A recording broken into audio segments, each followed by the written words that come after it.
So let's say you found a skeleton. How would you tell it's a dinosaur? You personally, how would you decide? Well, interesting question. I don't know. I'd have to do some research on that.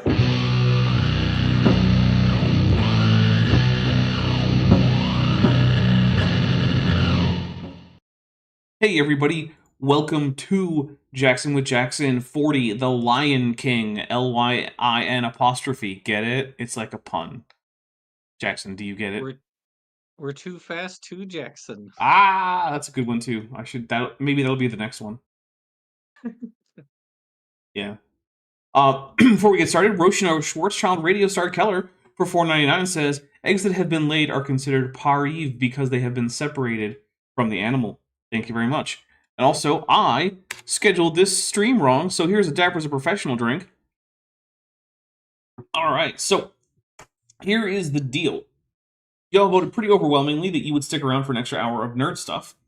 So if you want that to happen, we have a super chat goal. If we can get 30 of the teal super chats, that's if you're in the US, like $4.99 or $5 or something and up, then we will have an extra hour of nerd stuff. I don't think Jackson will be joining us for that, but I will be sticking around for an extra hour to just talk about nerdy stuff. You want to talk about Star Trek or other sci-fi topics or TTRPGs or whatever? Hey, sure.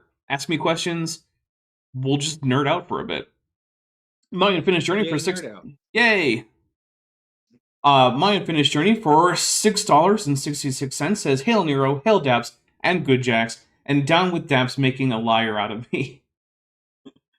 I'm sorry, I didn't mean to. So, you know. Alright. Jackson, how you doing? I am pretty good. I scared my students Oh? with some anthropogenic climate change stuff. What is this, climate alarmism? I don't think any of it was alarmist. I think it was all, just telling them what is. I would say that what is fairly alarming, and therefore is That's true. alarmist. I like pointing out that none of the things I say are like based on predictive models. These are the things that have already happened. Yeah. Like, It's kind of you see like... the size of Sorry. like the North Pole 40 years ago, or here it is today. The exact same size. It's point-like. No, it's smaller. No, it can't be, because it's already zero size, Jackson. Oh my gosh. The North Pole is a my mathematical audio is too low? abstraction. No. Well, it might be. I don't think it is, but what do I know? Dan says my audio is too low. Well, now it's a lot louder. Okay. Now you can hear me triply. Yeah. So I would say that because the North Pole is in fact a mathematical abstraction based on our polar coordinate system, that it cannot grow or shrink. However, the northern polar ice caps could shrink. Ah, Yeah, okay. that would be my claim. It's kind of like saying the equator grew. It's like, I don't know what that means. The equator's always just the same size. Dapper, I thought you were going to save the nerd talk until after the show. Well, no. It's just that after the show, it's restricted to just the nerd talk. Oh, okay. My Yeah. mistake. How embarrassing of me. Yes. Of course, you've been here before. You know that it's nerd talk for a lot of the time. Yeah. I mean, I can get behind some nerd talk sometimes, like in next week's class, I get to the topic covers asexual reproduction before it gets into like mitosis and stuff. And so I wanted to tease their brains by asking them what constitutes an individual. Ooh. You think that's an easy question, then you get to things like siphonophores, and it's like, crap. Yeah, there's some really good paper, or there is a good paper by Peter Godfrey Smith on the question of individuality, and there's another paper, and I forget the authors. Is it Keller and Strassman, I think? That's on what does it mean to be an organism. And so yeah, these are some interesting and interrelated topics that are not at all easy to discern. Jake insert clever dapper inside joke here. Nelson for $5 says Hans Wormhot is Jackson Wheat executing the internet's most epic trolling. Jackson, are gorillas real, or are they just people in suits? I mean, some gorillas are probably just people in suits. There you go. Jackson is Hans Wormhot. It's confirmed. Everyone, we now know. I'm not sure why that didn't update the super chat counter. Jake Nelson's insert clever dapper inside joke here should have, but it doesn't seem to have. Yeah, that's weird. Anyway, if it stops updating and people actually keep super chatting, I will figure out a way to keep track of it on my own. So don't worry about that. I won't cheat you guys out of that if YouTube just decides to screw up. You said something. Well, the whole alarmism thing reminded me of something. It's like whenever I hear someone say that's just climate alarmism, it makes me feel like someone is telling someone who just pulled the fire alarm that like that's just fire alarmism. You probably shouldn't pull that fire alarm, except that there's an actual fire. And it's like, well, okay, it might be alarmism, but there is a fire, so maybe we should be alarmed. I don't know. Alarm is sometimes good. Anyway, we are here not primarily to talk about either nerd stuff or alarm stuff, at least not yet. We are mostly here to take a look at the nonsense claims of Dr. Charles Jackson. Now, this is from a fair bit ago. I think this is from at least 20-ish years ago. And Dr. Jackson had just finished telling us that the new thing in biological anthropology, or human origins, is that humans evolved via hybridization with other primate species, which is not a position that has ever been widely held by paleoanthropologists or physical anthropologists or anything like that, as far as I can tell. Or incorporeal anthropologists. That's that too, yeah. Yeah. So, it's just I don't really know what to do with that, because he showed some sources that were like, oh, like hybridization as a factor in evolution, which, like, yes, it is, right? We have observed instances of new species arising as a result of hybridization, and that is something that matters. But, like, it's not hugely significant in most lineages, and there's no strong evidence of, like, widespread hybridization in human populations, except for, like, the small amounts of, like, Neanderthal and Denisovan DNA that are in some Homo sapien populations, primarily in, like, Europe and Asia, and, like, not really anywhere else. So yeah, like, I don't know where he's getting any of this. Asta Argumentum at the last review for 499 says, how to actually break the brain of an evolutionist preacher. Ask them if mimiviri are alive. Yeah, that is a really good question, and, like, I don't. Here's my actual answer to that. I don't think it's a useful question. There you go. Yeah. That's what my answer is there. I don't think it's a distinction that makes any sense. Dapper and I are what we call in the philosophic business nominalists, at least with regard to the question of life and species. Yeah. And so when people ask us, oh, is this oak a separate species from the other one? I mean, like, what definition of species are we using here? And is there, like, a useful distinction between these? Yeah, in some contexts, the answer might be yes, and in other, the answer might be no. And actually, Creationist says that is a great question. I agree, it's actually a really good question, because you can talk a lot about things that have to do with, like, how we define life and whatnot. But ultimately, I don't think the answer is what matters. I think the asking is the important part. Alex Markle says, existential dread intensifies. Well, I didn't mean to cause you extra existential dread. I'm sorry about that. Asta Argumentum at the last review for 499 says, how to act. Oh, no, I already read that. All right, so for some reason, one of these super chats that we got is not being added to the number. So I'm just going to manually say we have one more than it says. And if we hit 29, that counts as us meeting the goal. Okay, so on these Tuesday streams, we do in fact have a bit of a drinking game. I am currently drinking some Mountain Dew Baja Blast, but it's the hard version, which basically is it's a zero sugar, no caffeine, but yes alcohol version of Baja Blast. So that's interesting, and it basically just tastes like Diet Baja Blast, except it's not diet because it's got booze. And I don't know if you know this, but booze has calories. So,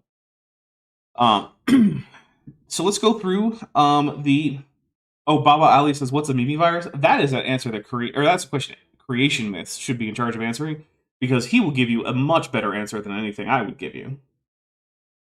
So, let's see. We are doing the drinking rules. So one of the first drinking rules is that if Charles Jackson says something that's so stupid we just kind of have to drink to cool our brains off, we take a drink for that.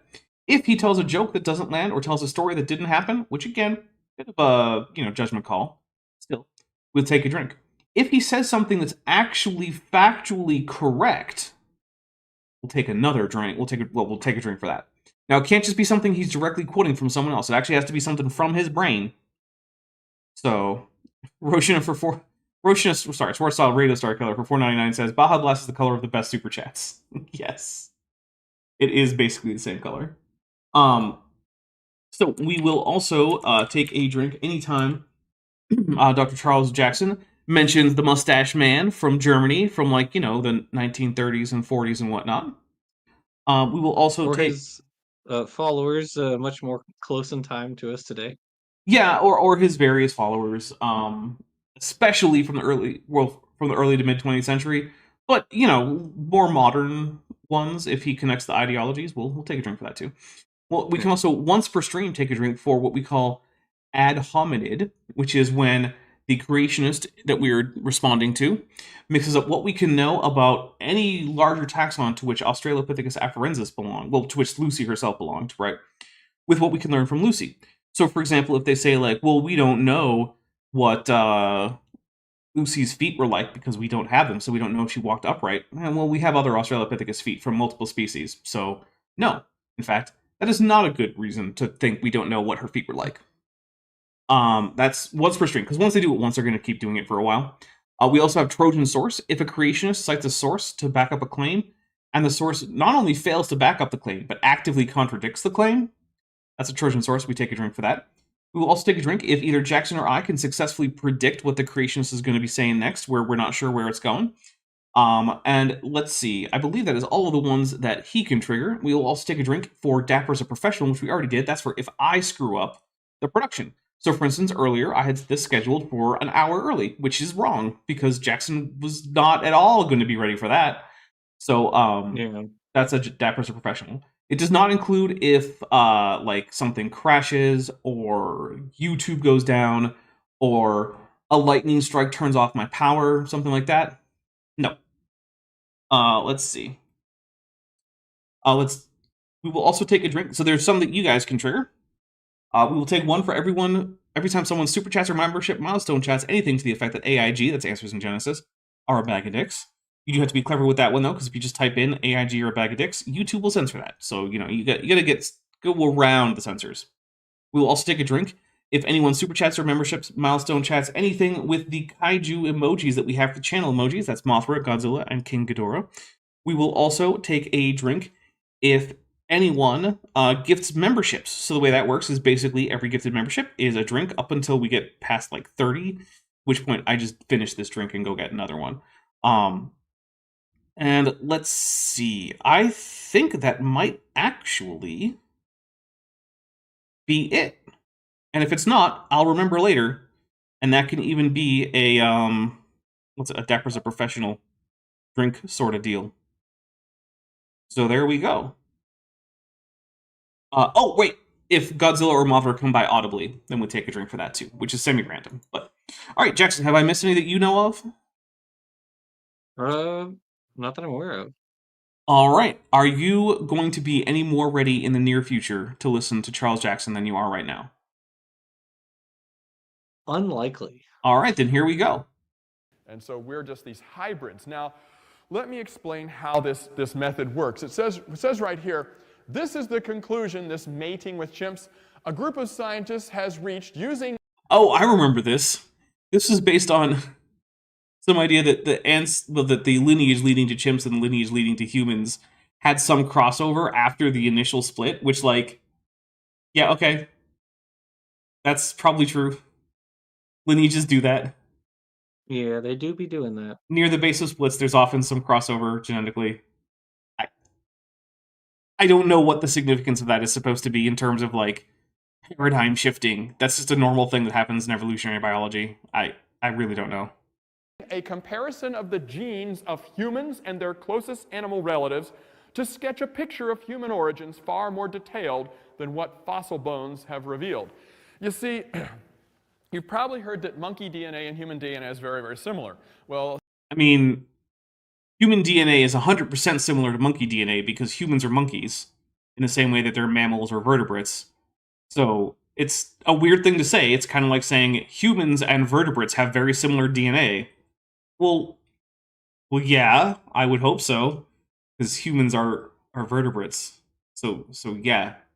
Now he probably means like human and chimpanzee DNA, and they are very similar. so human DNA is very similar to even the nematode worm, a 1/10 of a millimeter long worm whose entire body is only made of. DNA is similar?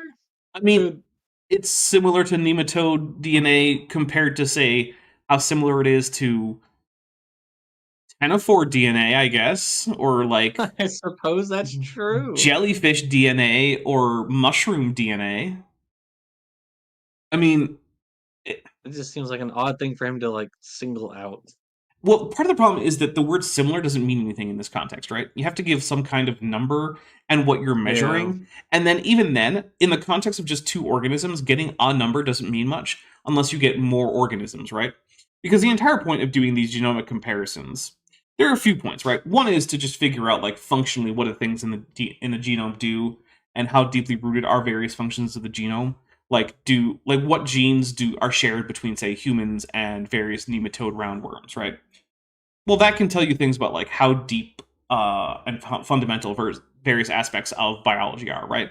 So like there's probably some overlap in developmental genes that establish, like a left, right, and front to back axis in both humans and in nematodes. Okay, yeah, that's probably true. They probably have some similar enzymes for doing certain very, very important biochemical metabolic pathways and whatnot. Like, yeah, that's probably true. So that's one reason you might want to do these DNA comparisons. But another big one, the one that's the actual evolutionary one, is because you want to get a group of organisms that you can compare to each other and see how similar they are, so that you can test your hypotheses about relatedness, right? So if evolution is true, and we suspect that humans are apes, we should expect that humans will have much more DNA similarity to other apes than to, say, carnivores like cats or dogs, and much more similarity to those which are also mammals than to, say, nematodes. So just saying that two things have similar DNA, one, doesn't mean anything, and two, on its own, it doesn't really tell you much about anything to do with biology. You have to compare it to a bunch of different organisms so you can start drawing a tree out of them. Lieutenant Matt the Navigator for 499 says human DNA is not entirely unlike nematode DNA. Or tea. That's true. Humans and tea plants do in fact share DNA. Yeah. As eukaryotes, the tea tree has very similar, well, it has many similar metabolic systems and whatnot to humans. So, yeah, technically true. 1,000 cells. Your body's made of 100 trillion cells. Some of you are smaller than others, maybe 20 trillion cells, depends on who you are and how big you are. But these things are so small. But was that a big number there for God? I think it was a joke that didn't land. Oh, all right, I'll take a drink for that. We share 75% the same DNA as the nematode worm C. elegans. No, yeah, we sure don't. It's less than that. I've never heard anyone saying 75%. But then again, what the actual number is doesn't really matter, right? Because the question is, does it fall into the hierarchy that we predict? Sure. If it were 85 or 2% on its own, if that's all we knew is like human and nematode DNA is X amount similar, that doesn't tell us anything. 50% the same DNA as banana trees. That's also too high. So the thing about this number is I first heard this number by way of Richard Dawkins in one book or another of his. I have never actually I've never seen anyone try to actually quantify like genetic similarities between humans and plants, and the reason is, by that point, our common ancestor lived like 2 billion years ago, so it's really, really hard because we don't share an enormous number of genes in common. We have like a core eukaryote set of genes, Yeah. but kind of beyond that, we not really. So it's like, how does one even begin to go about like measuring the similarity between us and like a fern, for instance? Like I don't even know how someone would do that. So it's the 50%. It's a meme, but it doesn't really mean anything. No one's really actually done the work to determine the actual percent relatedness, Yeah. percent similarity between us and plants. So You see, so the fact that we have 90, 98%, depending on who you listen to, the same DNA as monkeys isn't a surprise. They look like us. Of course they have the same DNA. It doesn't mean we have a common ancestor. that's nope, wrong. Yeah. That's okay. So this is an ad hoc way of that creationists attempt to rationalize the similarities, the DNA similarities between humans and other primates. Of course, if God is all powerful, God can do anything. Why would you make the DNA? Why even use DNA as the same genetic material for humans and other animals? Why not use a totally different genetic system, right? You could do that first. You could just use a totally different genetic system for humans, a totally different genetic system for monkeys, a totally different genetic system for cats, and so on and so on. So everything is completely separate genetic system. And then even if you use DNA, why why do we have to have the same codons, the same codon to like amino acid assignment as monkeys? You can make it something totally random, something totally different. It's like you don't have to make the designer, presumably all powerful, does not have to make our genetic systems work identically, right? They could make them function completely differently, but they chose for whatever reason not to do that. They chose to make this happen in a way that is how we would predict evolution to work. Yeah. Also, there's one thing that I would like to bring up, because so this idea is basically, if thing A looks like thing B, then they will have similar genetics. Hey Jackson, have you ever heard of the golden mole? Yes, I want to read a membership super chat, and then I want to talk about the golden mole. let's do it. Jillian Malleable Wren, who's been a member for 23 months, says, the 8-year-old's concert went well, but the YouTube intern continues to hate me. How's everyone's evening going? Mothra emoji. Thank you very much. My evening is going pretty well, and I will take a drink for that, Mothra. Alright, so the golden mole, for those of you who might not know, is not in fact a mole, and is not at all related to moles in terms of like the mammal family tree, besides like both being placental mammals. The golden mole is actually far more closely related to elephants than it is to, say, the star-nosed mole. Despite this, though, if you were to look at them, other than fur color and the weird nose of the star-nosed mole, which you could just choose a different actual true mole to get rid of that problem, they look virtually identical. Both have big old claws on their front legs for digging out burrows. They both have basically the same diet. They both have very similar fur textures. They both live basically the same life. They both have tiny, if any, eyes. So why is this? So if the basic idea that animals that look similar should have similar DNA is something that holds true, then, Jackson, shouldn't the golden mole have very similar DNA to true moles? I would think so. And yet it has DNA that's much more like a hyrax, or an elephant, or a manatee. Why is it? Convergent evolution. Yep. And it's not the golden mole isn't the only one. Like sugar gliders look a whole lot like flying squirrels. Mm-hmm. Numbats kind of look like cats. Aren't at all closely related to cats. The thylacine looks like a wolf. You can do the same exact thing with. Oh yeah, the crazy thing about the thylacine is it looks so much like a wolf that like if you're looking at the skull alone, the best way to differentiate them is like the two holes in the roof of the mouth. It's basically like the only way way to differentiate them. Yeah. Yeah, they look well, like virtually identical. And conversely, you can look at proteins that are used by different groups of organisms for the same purpose, and they still reflect patterns of evolution. So, for instance, Preston is used by bats and echolocating whales in their ears for echolocation purposes, but the protein is much more similar to other close relatives than to each other. So, uh, so dolphins, for instance, their Preston protein and the gene that codes for it is most similar to that of hooved mammals. Sorry, yes, Quoll. Yes, Quoll is correct. Sorry. Um, uh, uh, the Preston of like dolphins is more closely related to cows than like the bat Preston, even though they're doing the same thing. Which again would argue if they were identical, then that would argue for creationism Mhm. rather than evolution because they reflect evolutionary patterns.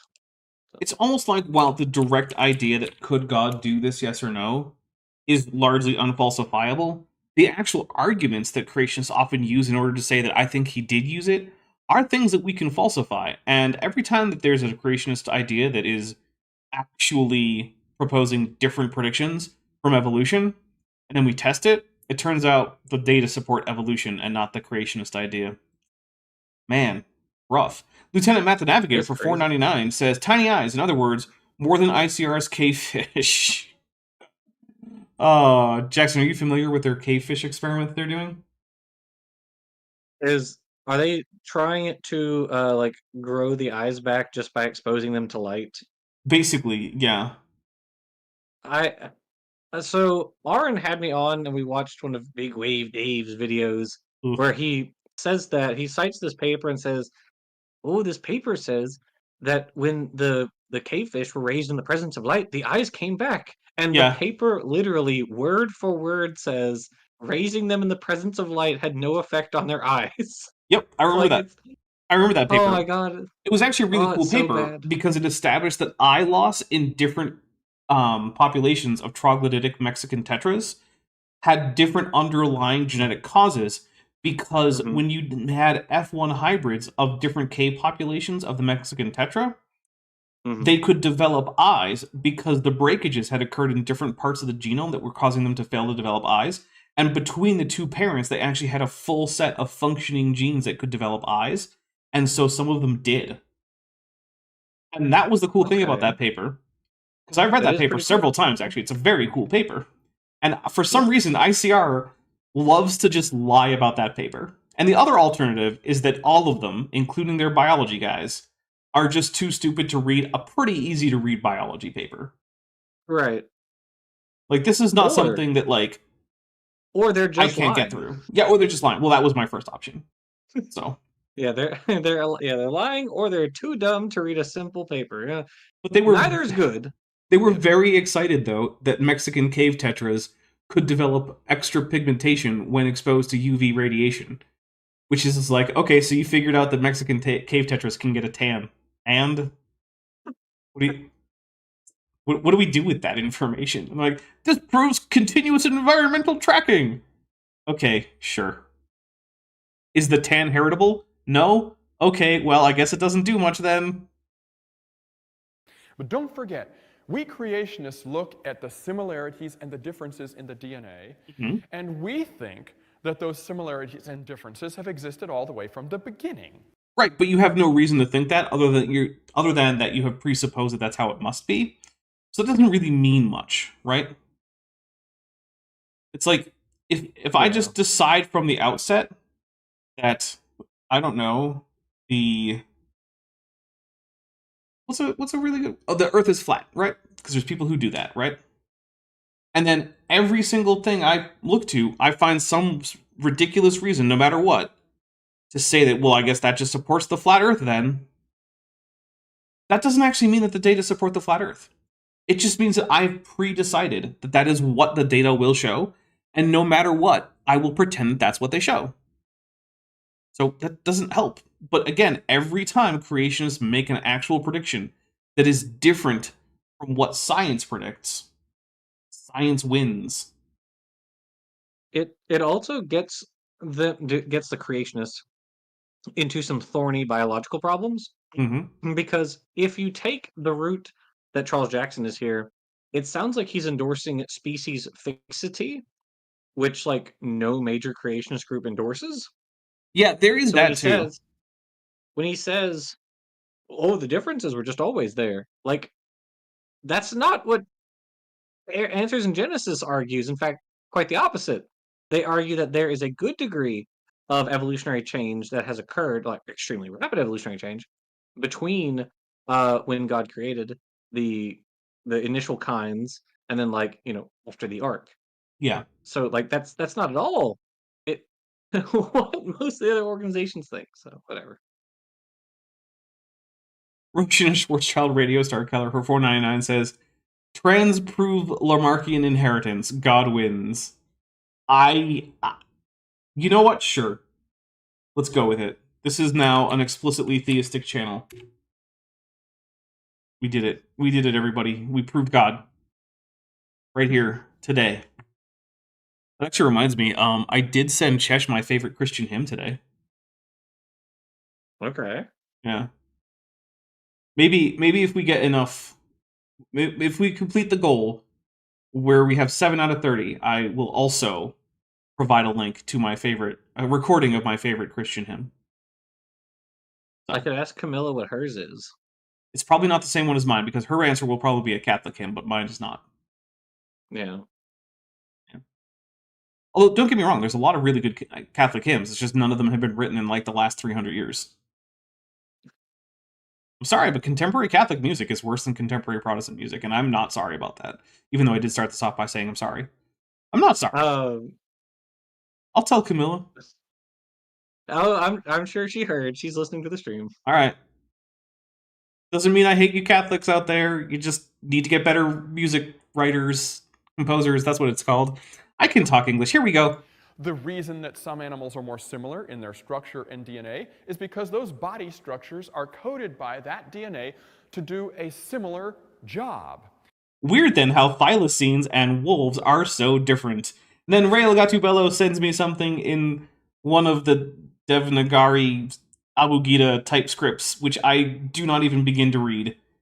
So, I was gonna take a drink for it. I don't know. I'm just gonna assume it's an Answers in Genesis is a bag of dicks thing in like Indie or something.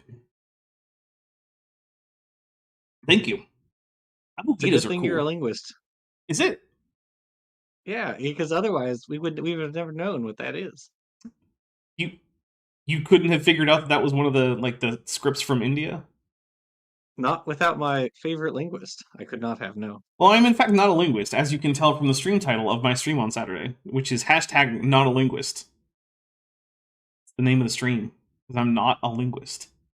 Wait, I did a deep cut? Which deep cut did I do?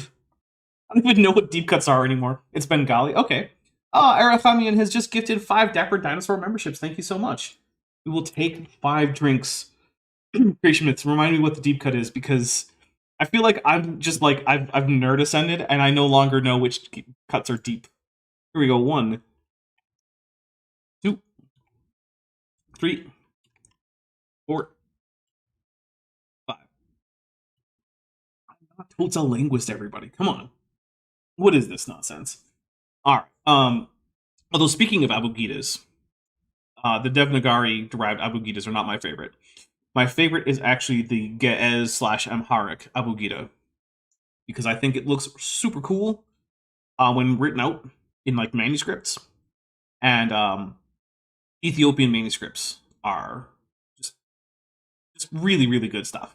Like I like Arabic manuscripts for the calligraphy, but the combination of like representative paintings with the the visual appeal of the script. I gotta say, Ge'ez codices, there we go. Just chef's kiss. Great stuff right there. So yeah, now you guys are learning about like my preferences for ancient manuscripts from a aesthetic standpoint. It's like Arabic and Ge'ez are top tier, which I guess just means like Semitic languages produce the coolest codices. Get wrecked, Indo-European languages. Idiots. Take him out. Get him. Get him. My unfinished sock for 222 says, "Don't schedule the stream an hour early. LNS it." Yeah, I'm sorry about that. Yeah, like and share it though, just like my unfinished sock says. All right, here we go. However much different a horse's leg is from my forearm is to the extent of how different the function is. However similar the structure is, and the DNA that codes for it is accountable for however similar the function is. And it's a little... That's not what you said earlier, but all right. Yeah, I would also disagree, right? Because, once again, we can find animals that have very similarly functioning forelimbs to humans that are not closely related, right? Like, raccoons use their hands in much the same way as most primates do. They are not as closely related to, as genetically similar to primates as, say, rabbits are. Rabbits do not at all use their forelimbs in the same way as primates. So why is it that things like procyonids, like the North American raccoon, or the kinkajou, which is an adorable animal that everyone should look up, why doesn't that work, right? Why aren't we more closely related to the kinkajou, genetically, as humans, than to rabbits? Every single time he does this, it doesn't make any sense. Similarly... Or to use your earlier example, why don't golden moles and actual moles have nearly identical DNA? Exactly, they have the same forelimb structure, basically. Or, here's another one. Horses, because you use horses as an example, use their limbs in basically the same way as, say, pronghorns. Right? They both run on them, they can both jump. So there you go. Okay, then why is it that dolphins, who do not use their forelimbs in any way like that, are much more closely related to pronghorns than to horses, genetically? See, every single time he does this, it doesn't actually follow once you dig into the details. That's the problem with the whole idea. Okay, so Rail Gatubello corrected himself. So he did send a super chat that said, Gez is not Semitic, it is Afro-Asiatic though. And then later did say, never mind, it is Semitic. It is indeed Semitic. I have not actually looked much into the actual structure or vocabulary of Gez. I've done a little bit more into Amharic, and it's pretty cool. Although I don't know that I really have time or the inclination to pick up any significant amounts of either. Especially since I don't really live near any large Somali communities, or not Somali, sorry, Ethiopian communities. So I don't know when I would ever use it. Of course, you could say the same thing about Klingon, but I find ways to use it. Gosh darn it. I don't know. Anyway. Front leg is something like a human arm, but evolutionists will always point to that homology argument that we heard about a little bit earlier today also. Yeah, the homology is an interesting thing, but he's not describing it very well, right? So homology is not about, it's really more about the differences and similarities in terms of gross function, right? Why is it that a bat wing, a bird wing, a pterosaur wing, a human arm, a horse leg, a dolphin flipper, and the digging claws and feet and whatnot of a mole all have the same basic skeletal structure, even though they all do very different things for very different animals? And the thing is, there's no really good reason for that. Unless it's common descent, right? Because if it's a common design, then you would expect that the designer would just stick with whatever worked the best. But that's not what happens. In fact, nowadays, a lot of paleontologists are of the opinion that pterosaurs were probably more efficient flyers than birds. So why don't birds and bats just have pterosaur wings? Or even if that's not true, let's say birds are the most efficient flyers. Why don't pterosaurs and bats just both have bird wings? Or why don't they all have bat wings? And the answer is because evolution is contingent in a way design isn't, right? Designers can go back to the drawing board, start over, grab design elements from completely separate projects, and then just stick them in. An analogy would be like cars, right? Cars aren't evolved, they're designed. So if I'm designing a brand new car, and I want to just stick a stock engine in it, I can just pick the engine I want and shove that into my design, and then as long as I make all the connections correctly, that'll be fine. But if cars actually did evolve, you wouldn't have that option. you would have to modify whatever actual engine you're starting with. You wouldn't be able to just say, well, I'm going to grab the engine that Ford over there is using and just stick it in my car. You can't do it that way. But you can with design things. MXEE, which I'm not sure how to pronounce. Mixie, maybe? Mixie? Not sure. But with their first super chat ever, sends a blank $2 super chat. Thank you very much. So, yeah, here we go. Well, we see the differences as they've always been there. Evolutionists say, well, the only reason our DNA is different from monkeys, since we used to be the same thing with them, the only reason our DNA is different is from mutations. You see, I mean, yeah, do you have any evidence otherwise? Like, the thing is, well, yeah, vibes, right? So this is actually, it's pretty simple, right? The only way we see new genetic variants coming about is mutation. Mixie is correct, says Mixie. All right. I will try to remember that. There's a fair chance I will screw it up over there. You know, if you stick around and keep super chatting over time, please do correct me. I want to get people's names right, and I try. But there's a lot of names out there. I will screw it up at some point, I'm pretty sure. Thank you for letting me know. And yeah, if I screw it up again, please let me know.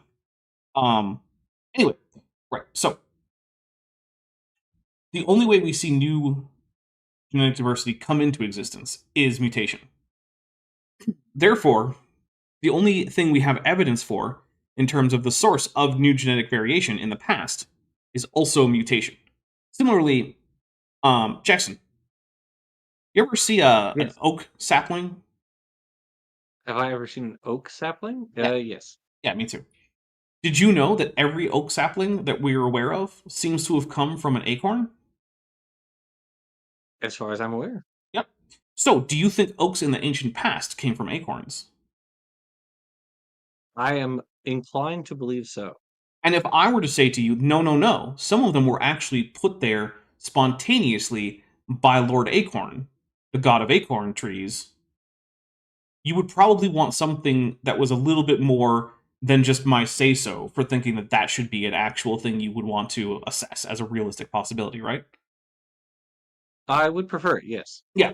So similarly, when we see genetic diversity in the present that we did not see come about through mutation because those mutations would have had to happen in the past, it is still the case that the only scientifically plausible option is mutations in the past. We have not been presented with a mechanism by which new genetic diversity can come into existence that isn't mutation. So Jackson is welcome to posit one, bad Jackson that is, but he's going to need to actually provide a mechanism for it. All right, we're going to hit play. They see all differences in all the DNA of all the different living things on Earth today, oak trees, mosquitoes. I'm going to call that a prediction because I was not predicting. I didn't know he was going to say oak trees. I just picked oak trees literally because the house that my adopted human family raised me in had a big old oak tree out back, which apparently is now gone, which makes me sad.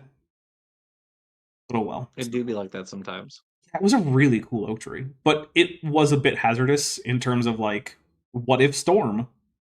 So, yeah. That's also why the other oak tree that was in the on that property is no longer there. A hurricane blew it into the house. And, yeah, the room that was my parents' bedroom just didn't have a roof for a while.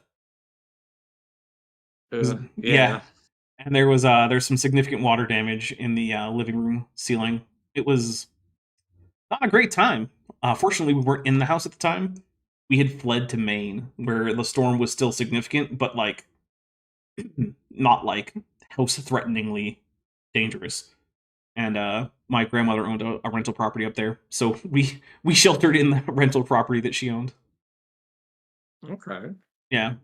Which also meant that as the storm was dying down, we got to go up to the lighthouse and see some really big swells crashing against the rocks around the lighthouse there, which was very, very cool. So, you know, It was actually kind of fun in one way. And since it wasn't my money that had to pay for the repairs to the house, what do I care? I was just a kid. I got to see big waves. Yeah. and rattlesnakes and hawks and people. They see all the differences as having been caused by mutations. Mm-hmm. So, take a drink, that's right. And since mutations happen, according to them, at a certain rate, that's an assumption. I mean, that's literally measurable, but okay. All yeah, right. the thing is, it's not at a particular rate. It varies by lineage, and we measure it. So, like, it's a weird way to phrase it, because on the one hand, like, yeah, we know that mutations happen at a certain rate in a lineage, but also the way he phrases it, it makes it seem like there is just the mutation rate. But no, right? Because here's the thing, mutations are a result of the error-correcting mechanisms of your DNA failing, right? Your DNA actually has various proteins that go around during, DNA replication that try to error correct, but they're not perfect. Now, the thing is, they can vary in how efficient they are, and we know that the mutation rate is itself a phenotype which can evolve. We know that specifically from the Lenski long-term E. coli experiment, where some lineages have evolved to have a sustained high mutation rate, because that way some of them will hit a fitness peak each generation, even though a lot of them will actually mutate to less fit genotypes. But because a number of them will evolve to very high fitness peaks, that remains a viable strategy. And so they're called hypermutator lines, right? So we know that this is something that is itself evolvable and can vary between lineages. And so, like, it's just the way he's talking about it, I feel like he's leaving out so much nuance that it's basically just wrong. Lieutenant Matt the Navigator for 199 says, rattlesnake, hawks, and humans. Oh my. Yeah. Maybe we should make that into an alternate version of the Wizard of Oz. It is public domain, you know. Like, you yourself can go out and make a Wizard of Oz movie or book or whatever. No one can stop you. Yeah. You won't be able to get Judy Garland, though. Don't really know, but they'll say, well, mutations happen at a certain frequency. And since it takes time for mutations, then the more mutations there are, the more time must have passed. Well, now we're conflating mutations and actual phylogenetic replacements, right? So a mutation that occurs on its own is not likely to end up actually being reflected in the long-term genetic makeup of a lineage. They actually have to fix in order for that to happen. And fix just means that every member of the population has that particular variation, right? So measuring the mutation rate does not get us the phylogenetic replacement rate because of things like selection, right? So if you have a mutation that is selected out, you're going to have a slower phylogenetic replacement rate than the mutation rate. In fact, in the long term, the only way for them to equal each other is if the population is experiencing literally zero natural selection. I don't know how a population could reasonably be in such a situation, so it's never going to be equal. So, Alex Markle says, or ruby slippers. Actually, the ruby slippers might not be public domain because that was a change that the film made. They were originally gold slippers in their book. So we don't know if you're okay to use ruby slippers. Check with a copyright lawyer, which is not me. Yeah. My legal advice is ask a lawyer. That's just like my medical advice is ask a doctor. So anyway, Jackson, did you have anything on that? No. All right. Well, we are. You know what? I don't really feel like I need a break. I still have plenty of my drink left. Let's just plow through. What do you say? I need to grab another drink. All right. Well then, fine. We will have an intermission, Jackson. Oh, I mean, or you could just wait a second, or go grab something. All right, fine. Oh, the slippers were silver. Sorry, Science Side Up. Silver. My bad. Not gold. Oh, and Arafami also got silver. Sorry. And so did Timo and B from the... Okay, everybody, thank you. And Jillian, yes, silver. I screwed up. Thank you. Thank you very much. I appreciate it. Everyone. Yes, Bob Ali. They were, in fact, apparently silver slippers, and I did, in fact, screw that up. Lieutenant Matt the Navigator for 199 says, check with the copyright. Yes. the copyright will tell you what to do, and they will certify your book that is obviously plagiarized as 100% not plagiarized. There's a trademark on the ruby slippers, and Disney actually had to get permission in order to use them in the Return to Oz, says Jillian Malboran. Okay. Well, I trust your knowledge on that one because I happen to know that you know a fair bit about Disney productions. So, okay. Trademark on them, huh? All right, here we go. So you see, if there's very few differences between the DNA of humans and chimps, then there must not have been very much time since the day when humans and chimps were the same thing. So to an evolutionist, the more differences means the more mutation. The more mutation means the more time has taken place since we evolved out of rats. You see, our DNA... Well, first, humans never evolved out of rats. That's extremely dumb, so we're going to take a drink for that. Rats evolved within the rodentia, which split from euarchontoglires sometime, I believe, in like the Cretaceous. And so there were no rats in the Cretaceous. And then only later in the Cenozoic did rats evolve. And at that point, the line leading to primates had already separated from the rodents. So Charles Jackson is just being an idiot here. But also, are we all... Oh, sorry. I think he's saying, like, you know, like he's probably seen the pictures of shrew-like mammals, you know, in the Cretaceous, and he's like, it must have just been a rat, which, no, yes. It wasn't. It looked like a shrew. It wasn't a shrew either. But... Any small furry thing is apparently just a rat to some people. I mean, you know, this is a group of people who most of the animals they know are barnyard animals, so... Oh, that's true, yeah.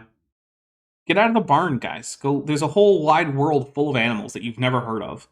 Like binturongs. You guys know what binturongs are? They're great. Go look those up. Or how about the crab-eating fox? Did you know there's such a thing as a crab-eating fox? Well, you do now.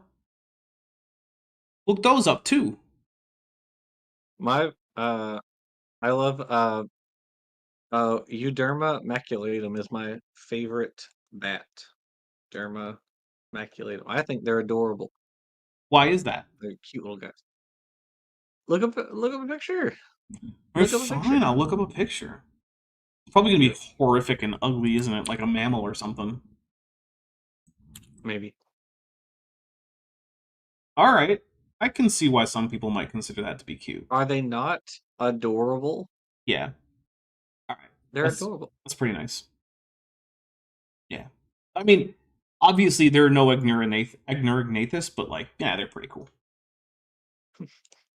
Rail got to go for Echidnas. Echidnas are also another cool. thing you could look up. Rail got to go for $5 says, I saw an article on the Weekly World News where they said that humans evolved from rats. I was a kid. Oh, this is being cut off by my stupid window. That's why it didn't make any sense. And mistook it for an actual scientific finding. I'm sorry. Sorry about that. For some reason, yeah, that got cut off by my stupid window. Yeah, well, I mean, look, kids are dumb. Sorry. Actually, I shouldn't say kids are dumb. Kids are credulous, and there's a difference. Yeah. Kids are credulous. All right, so I do not think we're gonna make the extra hour here, guys, because we're only at 8 out of 30. Not on pace. Is very, very different from rats and dogs compared to monkeys, because it's been longer, you see, ago since we were the same thing as dogs were. You know, us and dogs did used to be the same thing. He keeps like trying to explain common ancestry, and he's doing a very bad job of it. Well, the thing is, I think that that's at least partially intentional. I think he doesn't want to do a good job of explaining it, because it's one of those things where once you do a good job of explaining it, it's really hard to deny that it seems like a plausible idea. Like, there's certain things that, like, once you actually understand them, they're hard to deny are real, right? Like, like gravity, the shape of the Earth, evolution, you know, the fact that the United States of America doesn't exist in any reasonable sense anymore, things like that. Yeah. According to evolution. Well, that's how they're doing this. That's how they're using... Doing what? Science? They're doing it, Dapper. Oh, like they're doing They're it? doing it. Doing it? They're doing the do. You All know? right. Well, hey, good for them. As long as everyone's okay with it that's involved. Rail got to Bella for $2 says, we know bandicoots and echidnas from video games. Yeah, you know bandicoots and echidnas from video games, except that those don't look anything like bandicoots or echidnas. So it's one of those like, it's like, how much does Sonic the Hedgehog actually look like a hedgehog? Not at all. Yeah. And then Josh Wiggy says, Pace, still not made in NYC?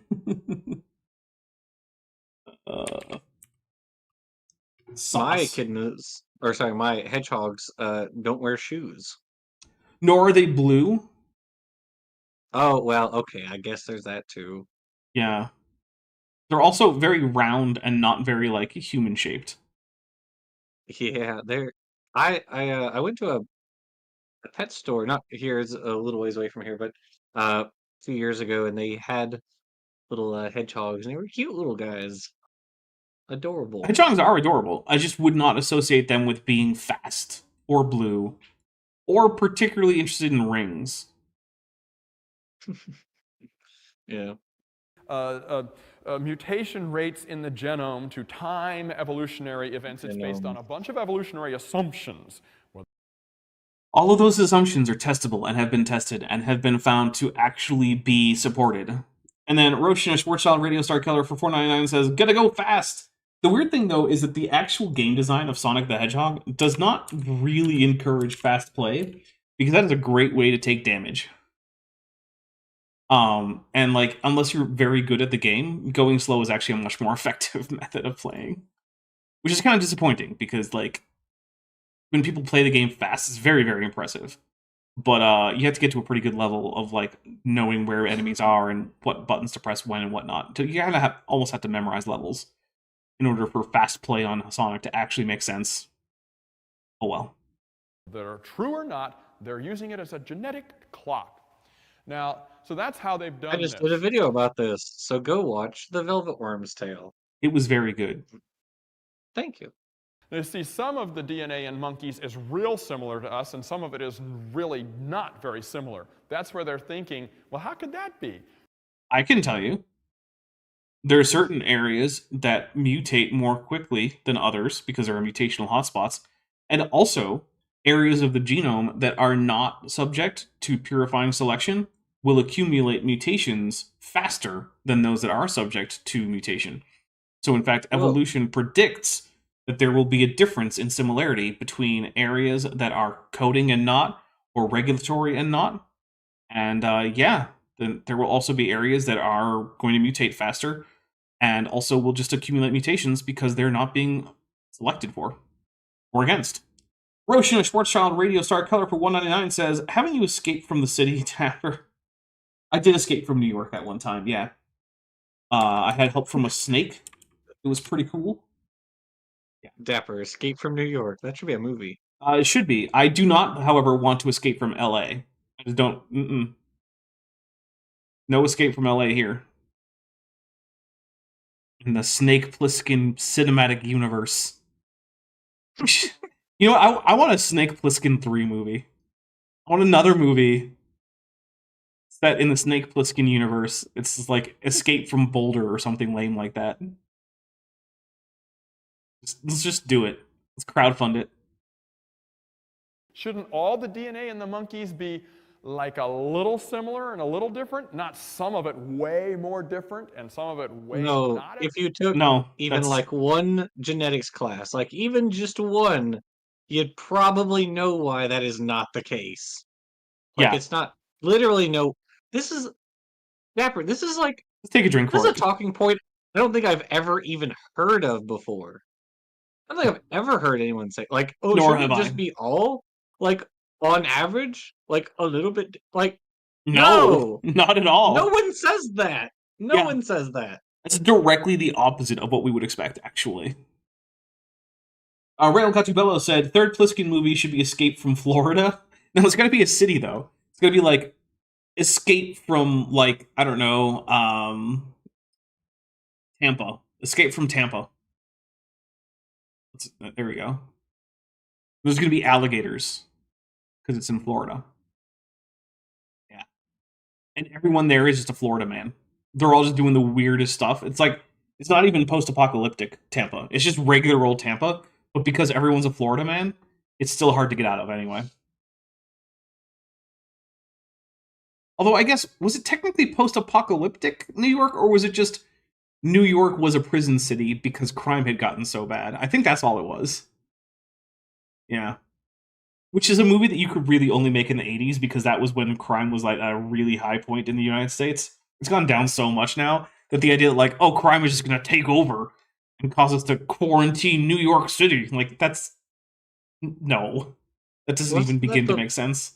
Wasn't that, like, the plot of a movie? Yeah, Escape from New York! That's what we've been talking about, Jackson. No, a different movie. There was another movie that had Wesley Snipes, and You must be thinking of Blade, a movie with Wesley Snipes. The only think of a Wesley Snipes movie.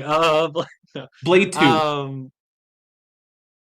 No. Okay, so it's got Sylvester Stallone in it, and Camilla knows.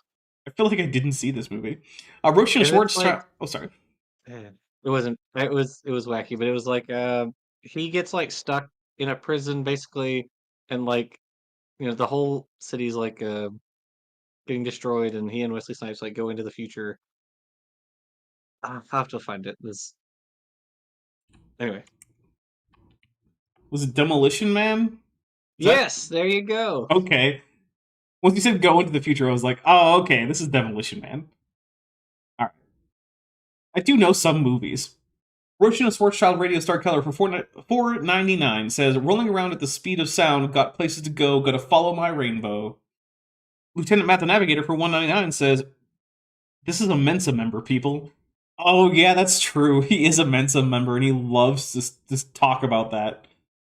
Look, I've encountered some decent Mensa members, but the majority of people I've met who have ever mentioned that they're in Mensa seem to have only been in Mensa to, like, better huff their own farts. It's ridiculous. Roshan Schwarzschild's Radio Star Color for $4.99 says, can't stick around, have to keep moving, guess what lies ahead? Only one way to find out. And then also for $4.99 says, must keep on moving ahead, no time for guessing, follow my plan instead. And then for another $4.99 says, trusting what you can see, take my lead, I'll set you free. And thank you very much. And that actually puts us, now we are at the halfway point for the extra nerd hour. Roshan Schwarzschild Radio Star Keller for another $4.99 says, follow me, set me free, trust me, and we will escape from the city. And I do not remember the actual tune to that song. So it has been a while since I have seen Escape from New York. It is, though, like, it's just a fun movie. It makes zero sense. It's very silly. The ending makes even less sense than the rest of the entire movie. But you know what? Sometimes it's just fun to watch some amoral action man just punch and shoot a bunch of guys in a post-apocalyptic looking New York City. You know, it's just fun. Mixie for $5 says, this Mensa member is IQ. This Mensa member is why IQ is BS, and yes. Yeah, that is a thing. Look, I would love if someone who is actually a supporter of IQ would let me know why, because I've heard a few of them try. I've even heard a few that were like getting like degrees in things to do with IQ, try to explain why this is not just nonsense. And I have not found any of the reasons given very compelling. So, but I know they're out there, right? I know people are still getting degrees in some areas involving IQ as a metric. I actually will be talking about heritability and IQ in one of the future lectures for my class. So I get to go through several papers. Oh, it's Sonic Adventure 2. Oops. On why I was using papers from a Zach Hancock video where he talks about the many failures of the hereditary hypothesis, and like how the heritability of IQ changes depending on like your socioeconomic status. Which, ooh, you know, you would think if it's all genetic, how does that happen? It wouldn't. Yeah, crazy. Roshan Swarchild Radio Star Killer for $4.99 says, "This is Sonic Adventure 2 Escape from the City." Wow, I suck. Alright, well, hey, I never claimed to know all of the nerd things. Lieutenant Matt the Navigator for $4.99 says, "Maybe he got a stack underflow error when he took his IQ test." Underflow. Oh, I gotta say, my favorite stack overflow glitches is in video games where your money can go negative, but if it goes negative enough, there's a stack overflow and it just turns back to a huge positive number. So you can just like get yourself into debt to become rich. And I do always appreciate it when developers let that happen in a video game. It's always fun. Amazing. I love that. Yeah, the computer's just like, oh, this number is too big into the negative region. It's probably just positive. And it's like, yes, it is indeed positive. Thank you, game. It's literally like that. That makes me think of that scene from was it the Invention of Lying, where he's like, I do have a lot of money in my bank account, and they're like, oh, you're right. Okay, sorry. Yeah. Well, it also happens in other areas. Like, you know how Gandhi has a reputation in Civilization games for going nuke happy? Okay. The reason for that is because in the original Civilization game, Gandhi was already set to the maximum peacefulness, right? Because peacefulness was measured on a 0 to 255 scale, obviously, right? Okay. And the problem, though, is that because he started off at that high level, when he would develop a technology that increased peacefulness, usually democracy, which gave it to NPCs, gave like a flat plus whatever to peacefulness, it actually overflowed the value. Because once the computer had 255 and you add 1 to it, that sets it to 0. So Gandhi would research like democracy or something like that, and then his super peacefulness would overflow to the exact opposite end of the spectrum, and suddenly he would be nuking everyone as soon as he could. And then that became like a meme about the first Civ game. So they just kept that as a thing. So now, even though it's technically not a glitch anymore, it's an intentionally programmed in thing. Yeah, once Gandhi gets access to nukes, he just starts nuking everybody. So take out Gandhi quick, or you'll get nuked. It's different. Yeah, for 2025. Yes. What about? No, I just said Dapper 2025. Oh, yes, take out Gandhi soon, or you get nuked. Mixie for $5 says, "I'm working and need this stream to continue for brain work. Have more. I'm working and need this stream to continue for brain work. Have more money. Thank you. I appreciate it." All right, here we go. Here's what could happen. Some of the genes got mix-mastered and got mixed together and shared 4 million years after the first split. So that DNA in the monkeys that looks way different from ours, that's the DNA from way back. Is he just making this up?